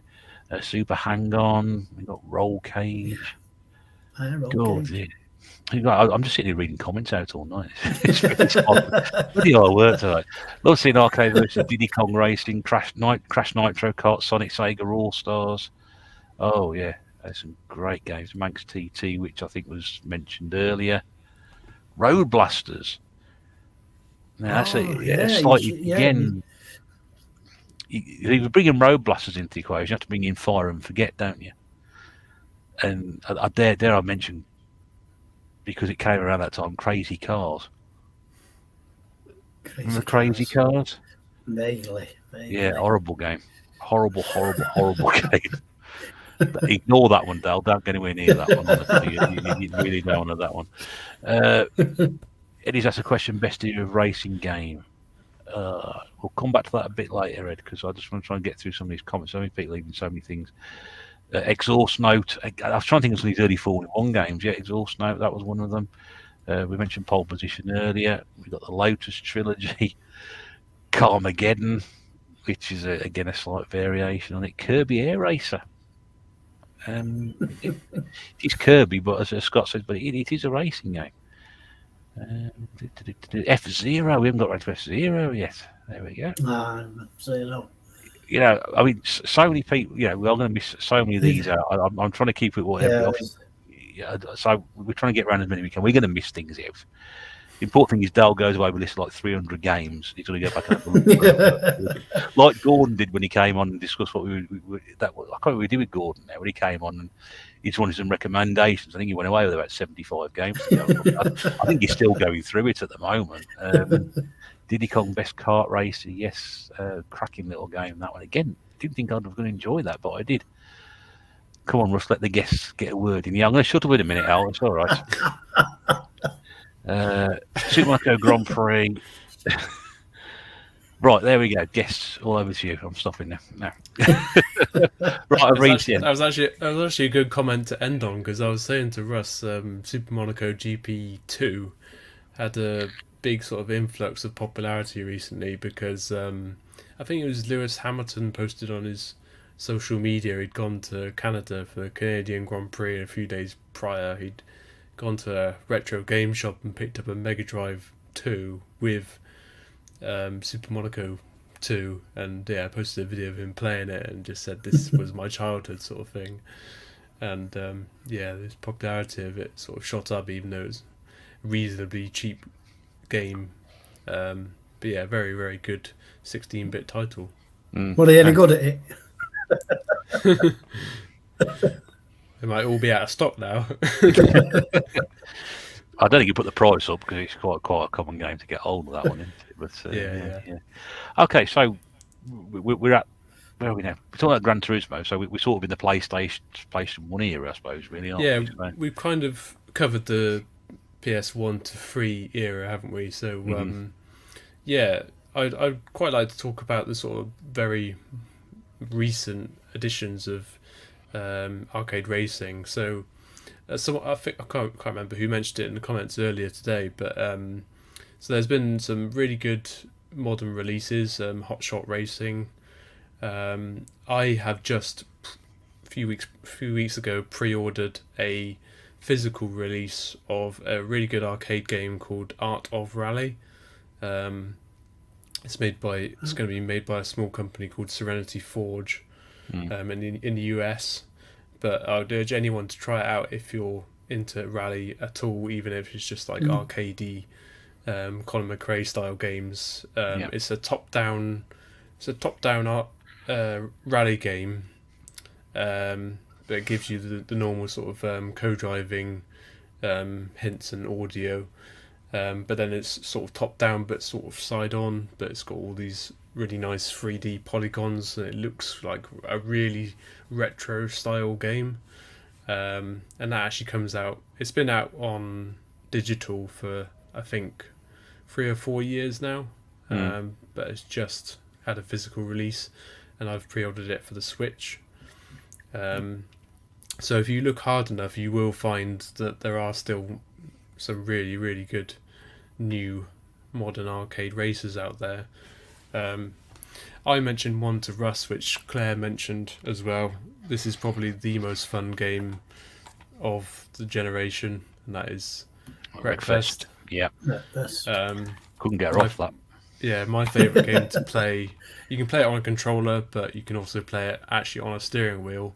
The physics are not obviously like a full sim, but yeah, it's such a fun game to play. And if you're one of those people that just wants to crash cars, then it's the perfect game for you. It's like a modern day Destruction Derby, is it then, Dale? Yes, it's actually had like a few It's got There's a few levels online in that. events every week in it. I think it's had like special events where it's had like influences from old games like Destruction Derby and Carmageddon. Yeah, a really awesome game. You've got online racing, online demolition derbies, and mixes sort of thing as well. So yeah, an amazing game that I urge everyone to get. I think it only costs you back about a tenner on the PS4 now. Yeah, it's not an expensive game to get hold of. I think it was on PlayStation Plus or whatever they call it now. Yeah. That's how we got hold of it anyway. And but there are some like Destruction Derby levels in it. Yes. Yeah. It's good little game. Yeah. If I bring anyone to the games room and sort of show them the sim rig, I don't put them on a sim title like Assetto Corsa or Dirt Rally first. I always put them on Wreckfest first because I'm just like just hit him, drive in this bus and just absolutely cane it into another bus. It's like that. It's brilliant. It really is. I love it. Love that game. Thousands of comments again. Here we go. Hot Shot Racing is the best modern racer. I've just been looking at that. Just it does look really good. Yeah. It's nice. This was the one I was thinking of, Art of Rally, which I think I saw Alan play. Great fun. Was on Game Pass for a while. Going back to the Dreamcast, Pod 2 on the Dreamcast. There we go. Art of Rally dragged a bit. Yeah, it did drag a bit. Dale going up said the Crazy Frog game should get remastered. Again, get your code and we leave with Stu at the same time. V Rally on the original Game Boy. WWE Racing game. I think it was called Crush Hour. If nobody else has answered that one. Pretty sure somebody may have done so. Road Redemption, anybody? No. Okay, no, we don't know that one. Horizon Chase Turbo and Hot Shot Racing, Class Arcade Racers. Wreckfest was made by Bugbear. They did the Flatout series and Ridge Racer Unbounded. Yeah, Ridge Racer Unbounded again. That's another good little game. Yes, that's right. It was made by Bugbear. Is BC's Quest for Tyres a racing game? That was a left to right racing game, sort of flat screen 2D with a little caveman on an old fashioned, like on a unicycle with a stone wheel, jumping over bits and pieces. Technically, it is a racing game. Wacky Races. There's a couple of versions of that. You bought a Wacky Races game recently, didn't you, Dale? Yes, on the PS2. Yeah, I haven't actually sunk that much time to it yet, but yeah, it's pretty hilarious. yeah. It's against one of those games. I think it's got the literally perfect start to the cartoon series, and then it sort of falls down after that. But there we go. There we go. Imagine if PS1 had a Sega Rally clone. Yeah, that would have been. Colin McRae's definitely the best rally title on the PS1. Yeah. Collins Rally 5 Burns Racing. Road Redemption is a modern road rash. It says Trevor Ross also agrees Spirit possessed a road rash meant to be much better than Road Rage, whatever it was called. Okay. Obviously, we mentioned Ridge Race. Again, going back to the Ridge Racer, Rage Racer games. I mean, Ridge Race was brilliant on the PlayStation. It probably sold a lot of PlayStation 1s, didn't it? I would have thought when people saw that at the time. And again, great little series goes all the way through. And again, I'll bring this up. I did a video on Ridge Racer.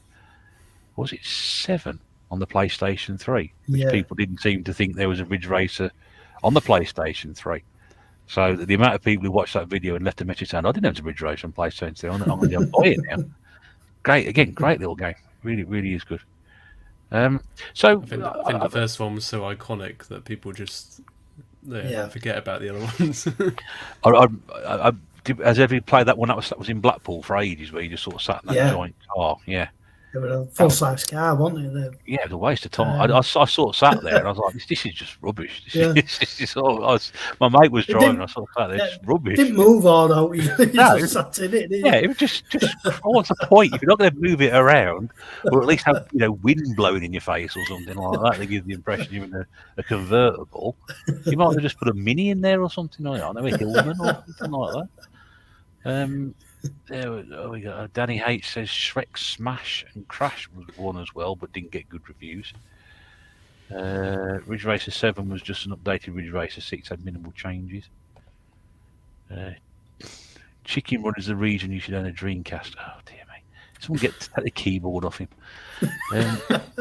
New Ridge Racer would be a cash cow. Boggles the mind why they don't release it. But again, it's the same. But I said the same about F-Zero as well. An F-Zero game for ages. So ultimately, we've got these modern racing games now, Dale. I mean, do you prefer the older style games, or do you enjoy these more modern racers? I mean, I suppose it's a bit of an unfair question because obviously you've got a giant bit of kit sort of sitting to your right, or you did have so it's maybe a bit of an unfair question. But I mean, did you find yourself wanting to play racers from years ago or more modern racers, or was it a mixture of both? Yes, it's definitely a mixture of both. I mean, I first of all, I couldn't even sit on my sim rig for hours if even I wanted to. I'd just be too tired all the time. But yeah, it's definitely a mix. I find myself playing things like Wreckfest more than I do the actual sim stuff because the sim stuff is so intense, if that makes sense, that I can't really play for more than half hour at a time, say, whereas things like Wreckfest and Art of Rally you can just play kind of relaxed for hours on end, and it's a different mindset. It's more of a relaxing way to play rather than sort of a serious way. What about you, Sean? I mean, obviously we go back a bit further than young Dale, but I mean, did you find yourself happier playing the older games, or are you more into modern racers? Or no, I'm definitely more into my older racers, more simplistic. I mean, don't get me wrong, I've tried newer, more modern racing games, and Project Cars is one that I really tried to get into. But I was just I'll come in last all the time, and I couldn't figure out how the hell to beat the computer controlled cars. And I'm like, this ain't fun. It's just not fun. So, was that because you're particularly bad at it, or was it just? Well, I mean, anybody who's seen me drive in real life will tell you, I don't drive any fast anyway. But I suppose that goes on to gaming as well. But yeah, no, I don't know. I don't know what it was, but I rarely hit the brake pedal because I screeching around them tracks, but I just could not catch them other cars.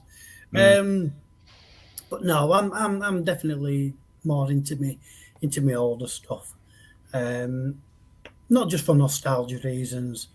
We Outrun, it's still a lot of fun, and for me, like the more I know Dale's into it big time, but the simulation style of it, it's just too realistic for me. I'm like you, Russ. I want to bounce around the track and not worry about affecting the car handling and stuff like that. And yeah, it just the fun aspect for me. So, I mean, don't get me wrong. It's definitely easy to forget like how difficult a transition it is from going from an arcade racer to a semi-sim nowadays. I remember going into the first Dirt Rally. This is probably going back about 4 years. When I literally just bought Dirt Rally 1 on the PS4. It must have been. Having played a few of the Dirts on the PS3, and I thought, yeah, I'm pretty good at these. Those are definitely arcade racers. And then going on to Dirt Rally with a cheap Logitech wheel and getting unbelievably frustrated at it, like swearing at the screen, like, why is this so damn difficult? There's a huge transition, even if you know how to sort of drive an arcade racer. It's very different. And yeah, I had to sink hundreds of hours to even get semi good. So I'm definitely not a talented sim racer. I mean, I'm probably being unfair to like realistic sims because, in a way, Colin McRae Rally, fairly realistic, Yeah. as far as the graphical capabilities and that of it. But yeah, I think to be fair, I don't think I've played enough modern races to give him a chance, really. So if you ever go to Arcade Club in Bury, the big one, they've got a VR. I think they've got a VR setup of Dirt Rally 1. Weirdly, they don't have VR in Dirt Rally 2, I don't think. But yeah, they've got a full like Oculus Rift. Rift might be the Rift. Yeah, they've got a full VR setup for Dirt Rally 1, and yeah, that is sort of throwing you in the deep end into sim rallying. And if you've not tried it, you've got to try it. But even that wasn't for me, because the VR and rally do not go together well, because you're just going over bumps and like, oh god, I'm getting sick. Motion sickness. But yeah, I urge anyone to try it if you ever go to there. Okay, right. There's quite a few questions. A really good question, actually. I'm going to get to in a second. Just want to answer this one. Eddie has challenged me to a racing game on PlayStation 1. Saturn. The question is, what should we play? Well, I would suggest if Eddie finds a game where Al doesn't know what the controls are, he's got a really good chance of winning. So that would be my choice. Right. Eddie does ask a really good question. I want to bring this one up, and I think we're probably talking about arcade races. He says, arcade racers. When playing an arcade racer, do you play stick or auto? Now, whenever I play an arcade racer, I'm always playing on auto. Always. Snap. I play auto on when I'm playing on a controller on Need for Speed, say, but when I'm on Wreckfest, I will use manual shifting on the wheel. Okay, yeah. Yeah, it's just something I'm more used to, using a actual wheel. I find it's really difficult to shift on a lot of arcade races. Like the other day when I went back to Need for Speed Carbon on the PS2, it's like use the right analog stick to go up and down the gears, and I was like, yeah, that was difficult. It used a lot of games use R1 and L1, which makes sense because you're accelerating with R2 and braking with L2. But yeah, using the analog stick to go up and down, I was like, I'm not doing that. Yeah. So, yeah. It's bad enough in the old days where you'd have two gears, you'd have high and low, and you'd crash, and then you'd be stuck in high gear. And you think, why isn't it going in there? That was the height of complication. That was the height of complication. You're playing Buggy Boy. That was exactly the thing that would happen. Why am I not going very? Oh, yeah, I'm sure. Or Chase HQ. Exactly. Except you had the turbo button to press the space bar with. What about you, Sean? Auto or stick? Auto all the time, regardless of what game it is. But my big question is, like, what's the button for accelerate? What's the button for brake? And just so I know what's the handbrake button. That's all I need to know when I'm playing a racer. That's it. That's all I do. But I guess it's a good point. I mentioned it earlier about a friend of mine, because he was driving, wanted to use a stick on it. So there we go. Question from Retro Drone Music: old 2D racing games on modern consoles versus original hardware and CRT TV. Sean. Old 2D racing and modern and original versus original. That's got to be original hardware and CRT. Yeah. I would agree with you on that one. I think for that style racer, you have to play it on the old school setup. And we mentioned a few of them earlier. There are some really good games back then. Is that one you can answer, Dale, or are you not quite sure about it? I think I'd be shooting myself in the foot if I answered that. But yeah, I can see the pros and cons of both, to be honest. I still have a massive CRT at my parents' that's just been unused for years, and that I used to play my Mega Drive on, and yeah, it does look like it's supposed to.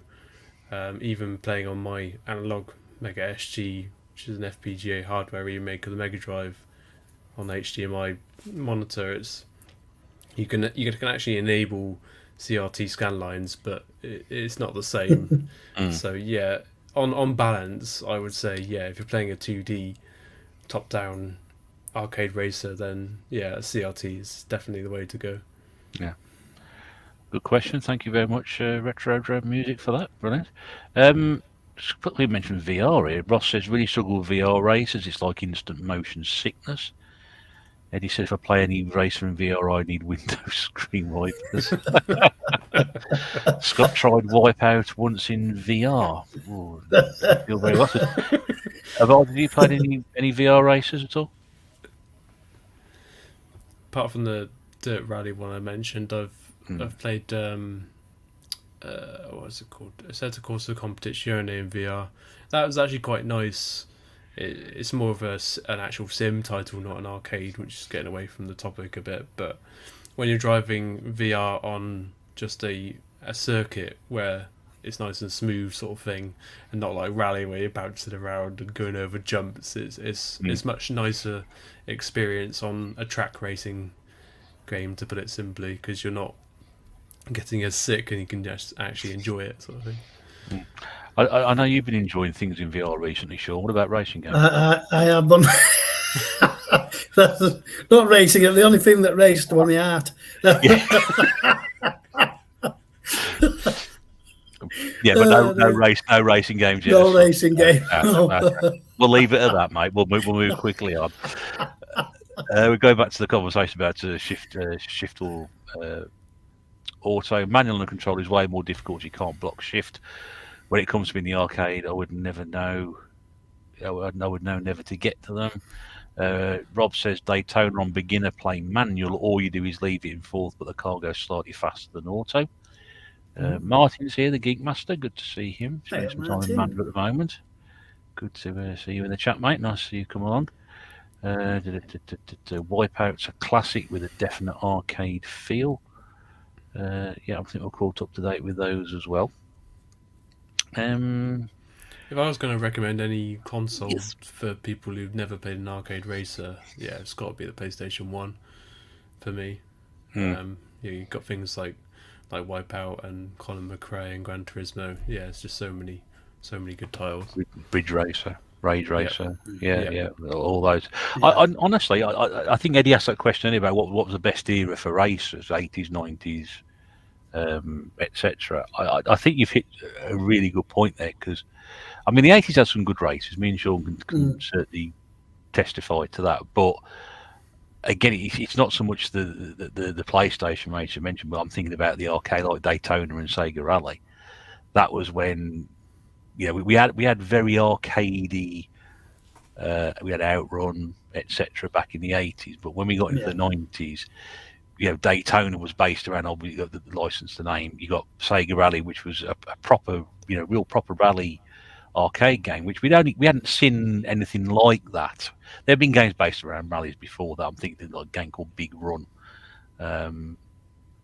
which was sort of late 80s, which wasn't really a rally game, but it tried to capture a rally. But once we got to the 90s, then it was everything else. You got obviously the futuristic races like Wipeout as well, and I think that for me that was the best era of racing games, certainly.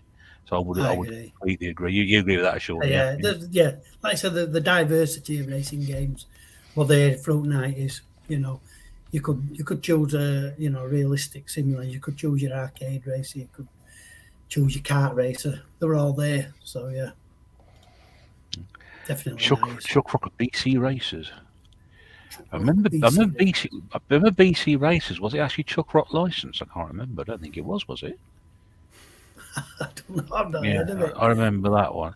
James chimes in and says mid 80s to late 90s was the golden age. I think that's probably be about right. That's where we are on that one. Just a quick recommendation for you, Sean. Sam Fox VR Poker. Oh, I'll have to look for that. as long as it's 80s Sam Fox, then we're in the right area on that one. You have to look Sam Fox up there. She was very popular with people our age when we were younger. Say people our age when we were younger. Right, here we go. Another technical question. There we go. Does a steering wheel setup with force feedback gearbox and racing chairs, etc., make the gaming experience better? What a cracking question. It is a good question, that. Yes, most definitely. If you're looking to get into it, for about 2.5 years before I sort of invested a bit more money, I was just using there's a company called Playseat, and they make a fairly cheap sort of solid rig. It's called the Evolution, and I think it's about 200 quid.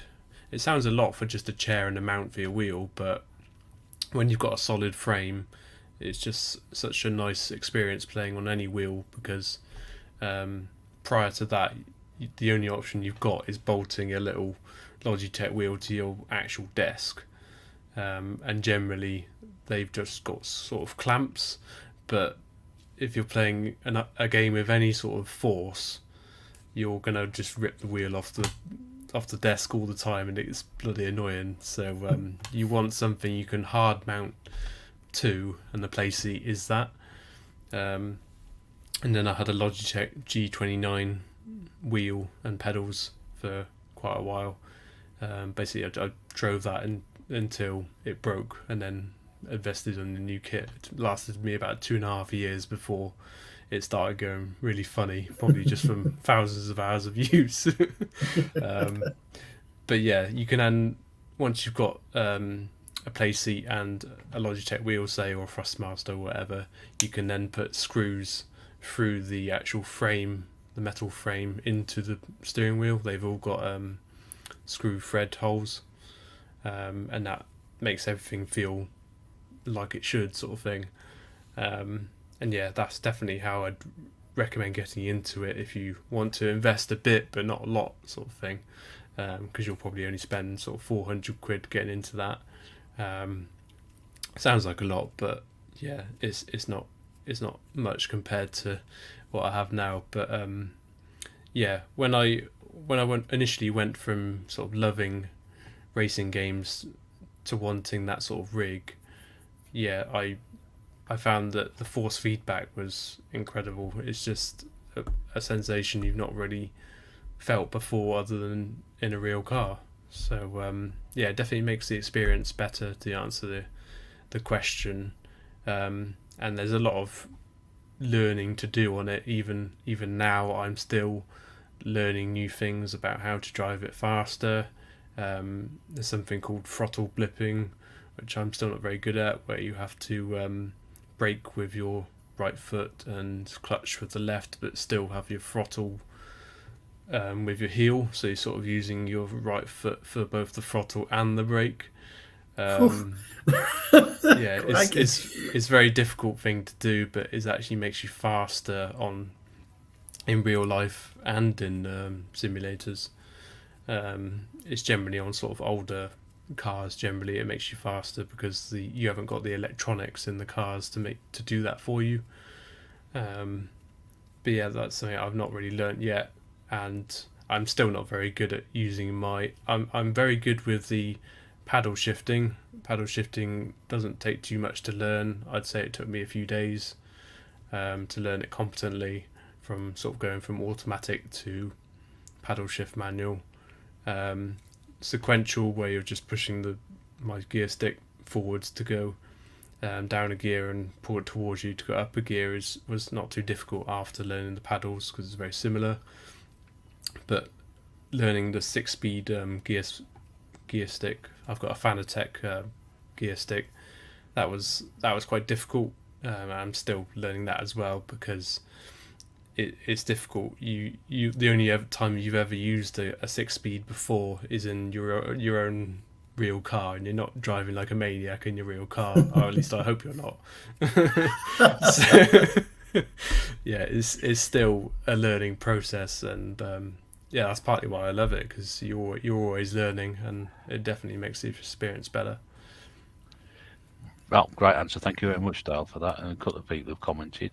Ross has said the GT Omega rigs are super solid, but they start around the 400 mark, but you can get them with screen mounts, which support multiple screens for not much more.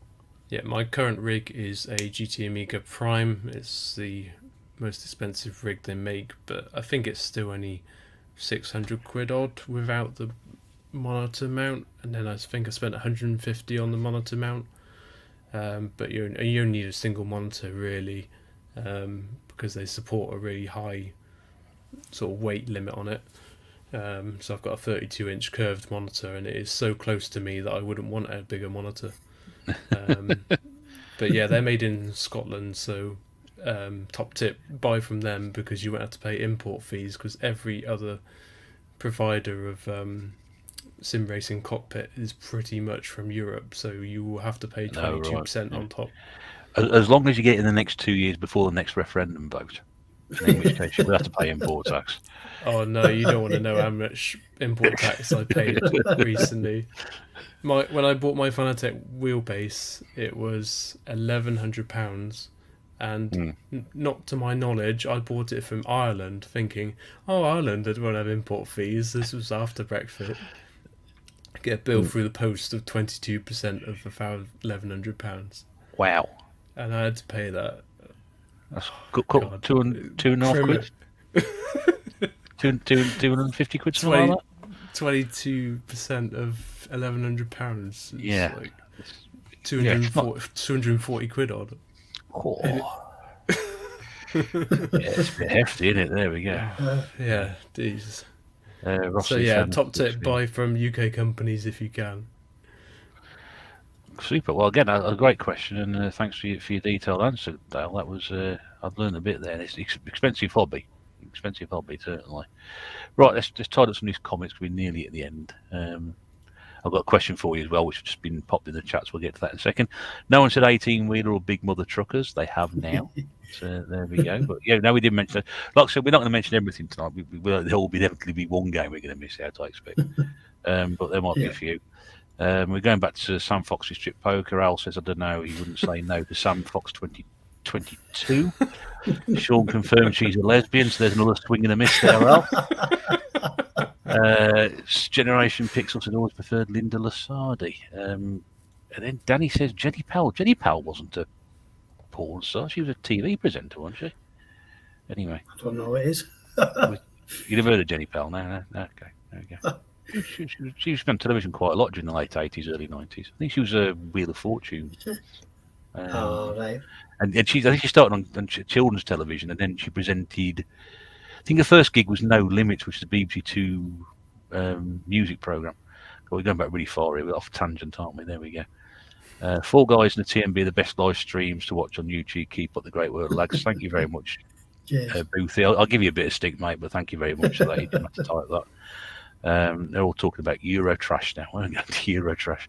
I remember I remember the man that painted with human shit. Yeah, I remember that one as well. Goodness me, great, yeah. Wasn't 90s TV's great Eurotrash stroke the word, yeah. The word, yeah. On late at night. Oh dear me. Is this innuendo bingo? Probably. Right, where are we? So this is the question that Scott asked, which I think is quite a good question. And I know the answer to this one. What car does Dale drive, and what would be your dream car? I drive a Suzuki Swift Sport 2016. It was like the last naturally aspirated Suzuki Swift Sport. I actually do a bit of amateur motorsport in the form of auto solos in it. It's just like first and second gear going between cones. But yeah, it's a great handling car. I love it.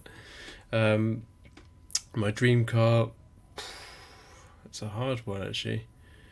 It'd probably be something that's a rare sort of a Group B rally car, just because they're insane. There's actually a car garage down the road from me in Cheltenham that they do bodywork repairs for like some really top end motorsport cars, and the owner has one of 200 Peugeot 205 T16s from 1984, and right. this is a I think they put a V6 in the back with it, with a supercharger and a twin turbo, and it gets something like 480 brake horsepower.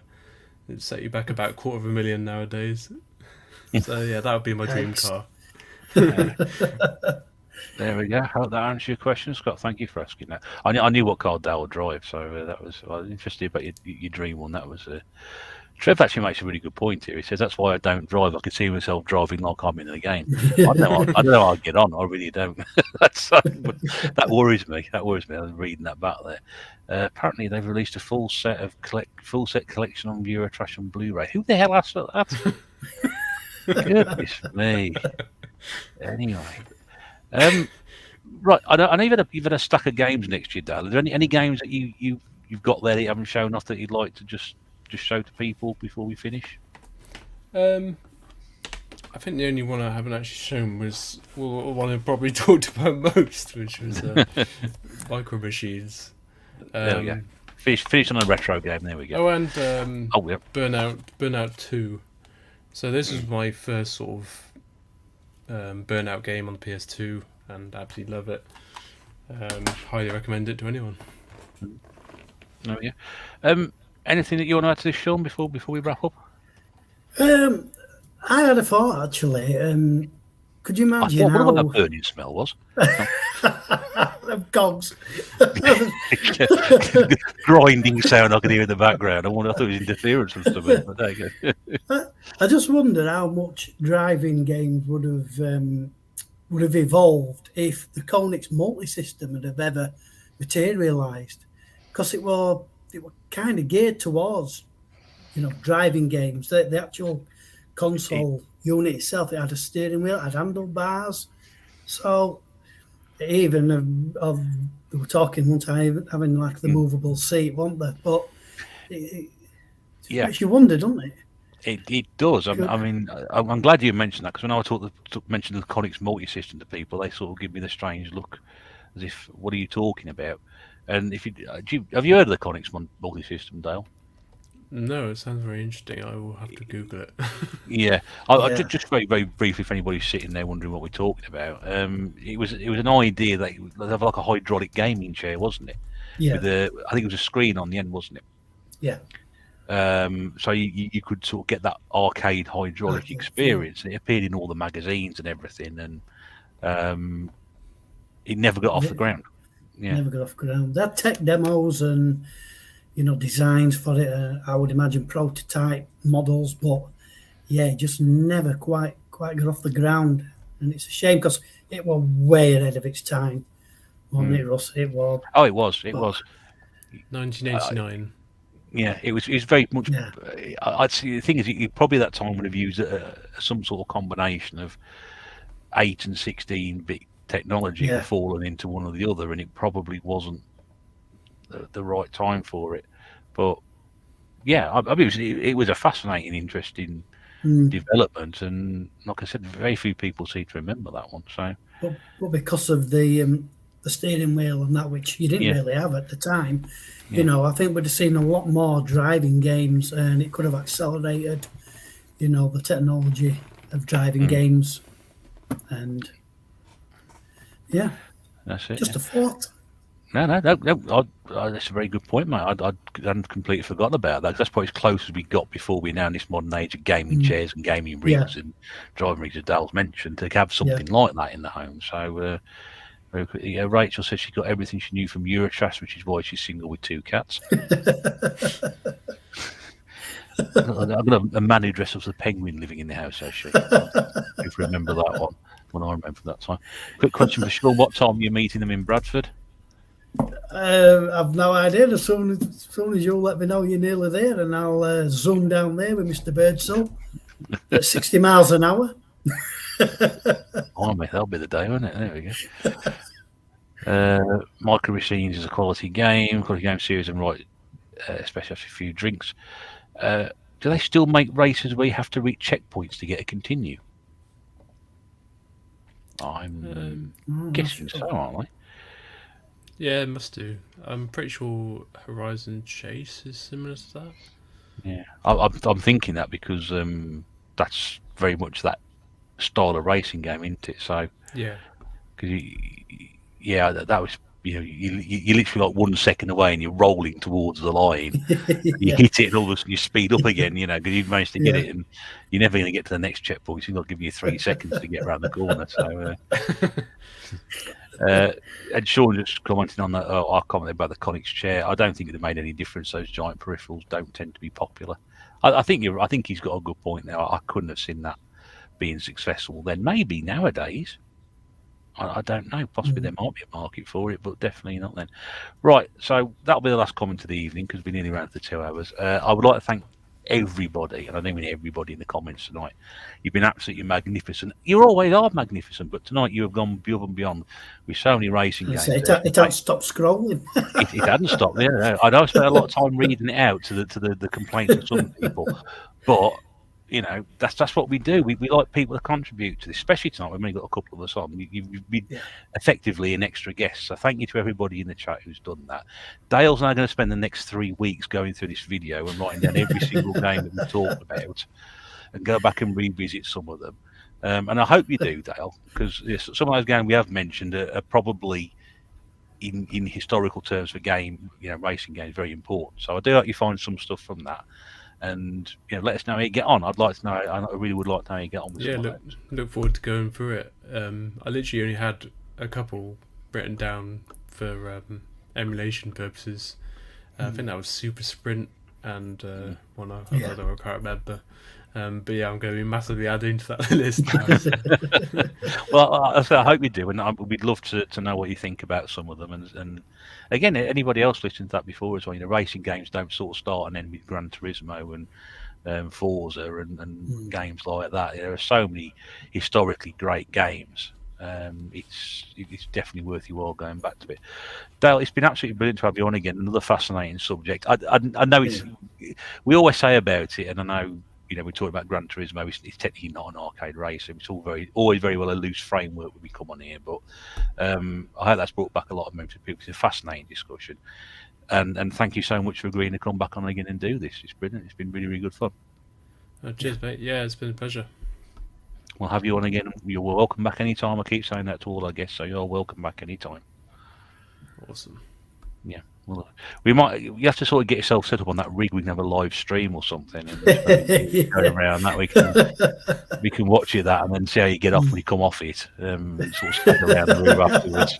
The task has to come in with a towel and I'm trying to get the baby to have a go on it. Well, Caden's nearly 10 months now, but I get him to sit on my lap at the moment. Every so often I think, "Will you enjoy watching me?" And I sit him on my lap. And every time recently, he's just sat there, just like trying to whack all the buttons on the steering wheel, just like turning off the traction control. Oh, brilliant! Totally uninterested in the game. Yeah, that might change over time. I know that. But I just remember, I think the last time we had you on, I think that Natasha was very, very close to giving birth. So yeah, she was. Yeah, I think I made a joke at the start, sort of saying you might have to rush off at some point. Yeah. It's a bit cold, but great to hear you, all three of you doing so well. So really pleased to hear that, mate. So we'll have you back anytime. And you want to bring Natasha on? You want to come and talk about some of Pokemon stuff and Nintendo stuff? We'll have her on. Yeah, thank you. Yeah, I'll definitely consider that. Lovely. Sean, pleasure as always, mate. Nice to see you available. Yeah, no problem. Thanks for your contribution tonight, mate. Absolutely brilliant. Cheers, mate. That's it. So I'll drop you both backstage. If you'd like to give everybody a wave before you go, and I'll do the old finishing off. So there they go into the background. Brilliant. Thank you very much indeed for everybody being here tonight. Thank you. It's been brilliant. We've got loads of people in tonight. It's superb. Yeah, I know it's one of these streams which has a bit of a loose framework to it, so I know we veer off, but you know what it's like. That's what we call it, tangents and banter, because that's exactly what it is. It's a bit of a laugh, and gives a bit of a loose framework to work on. Right, so there we go. So brilliant stuff. Thank you so much indeed. And I did mean that sincerely, because you guys out there, if you didn't turn up every other week to watch this, then we wouldn't be doing it, would we? Especially, I think, at the end of this week as well, to give everybody something a little bit different to sort of sit down and talk about. And yeah, so it's been good fun to do, and really good subject, really good guest. Great to have Sean on as always. So we're back in 2 weeks' time, 25th of September. Got a couple of guests lined up for that one. We're talking independent game shops. I can tell you what we're talking about because I know what it's going to be. We're talking independent game shops. 25th of September. It'll be a pleasure to have you here at 8 o'clock. 9th of October, we're not sure what we're doing yet, but we will be here. And the 23rd of October, put a date in your diary, so we're going to be talking Dreamcast. Yes, we're going to be talking the Sega Dreamcast, one of our console-themed episodes. So if you're interested in that, put a date in your diary for about, I don't know, where are we, 6 weeks' time, and we'll be along and do that. But yeah, so there we go. And then I think we've got maybe 2 shows in November and 2 shows in December before the end of the year, which is cripes, it's gone by really quickly, hasn't it? Anyway, I'm rambling now. Thank you very much indeed for watching. If you have watched this the first time, you're interested in doing it, there's subscribe, there's a like button. Leave us a comment on the video afterwards. Go back and watch it, read some of the comments in there. Do check out some of our regular contributors on the stream as well, because they've got their own channels. I'm sure they'd appreciate your support as well. And like I said, we will see you on the 25th of September at 8 o'clock. Until then, this is the Retro Bear saying once again, thank you so much. And we'll see you again soon. Until then, take care. Bye for now.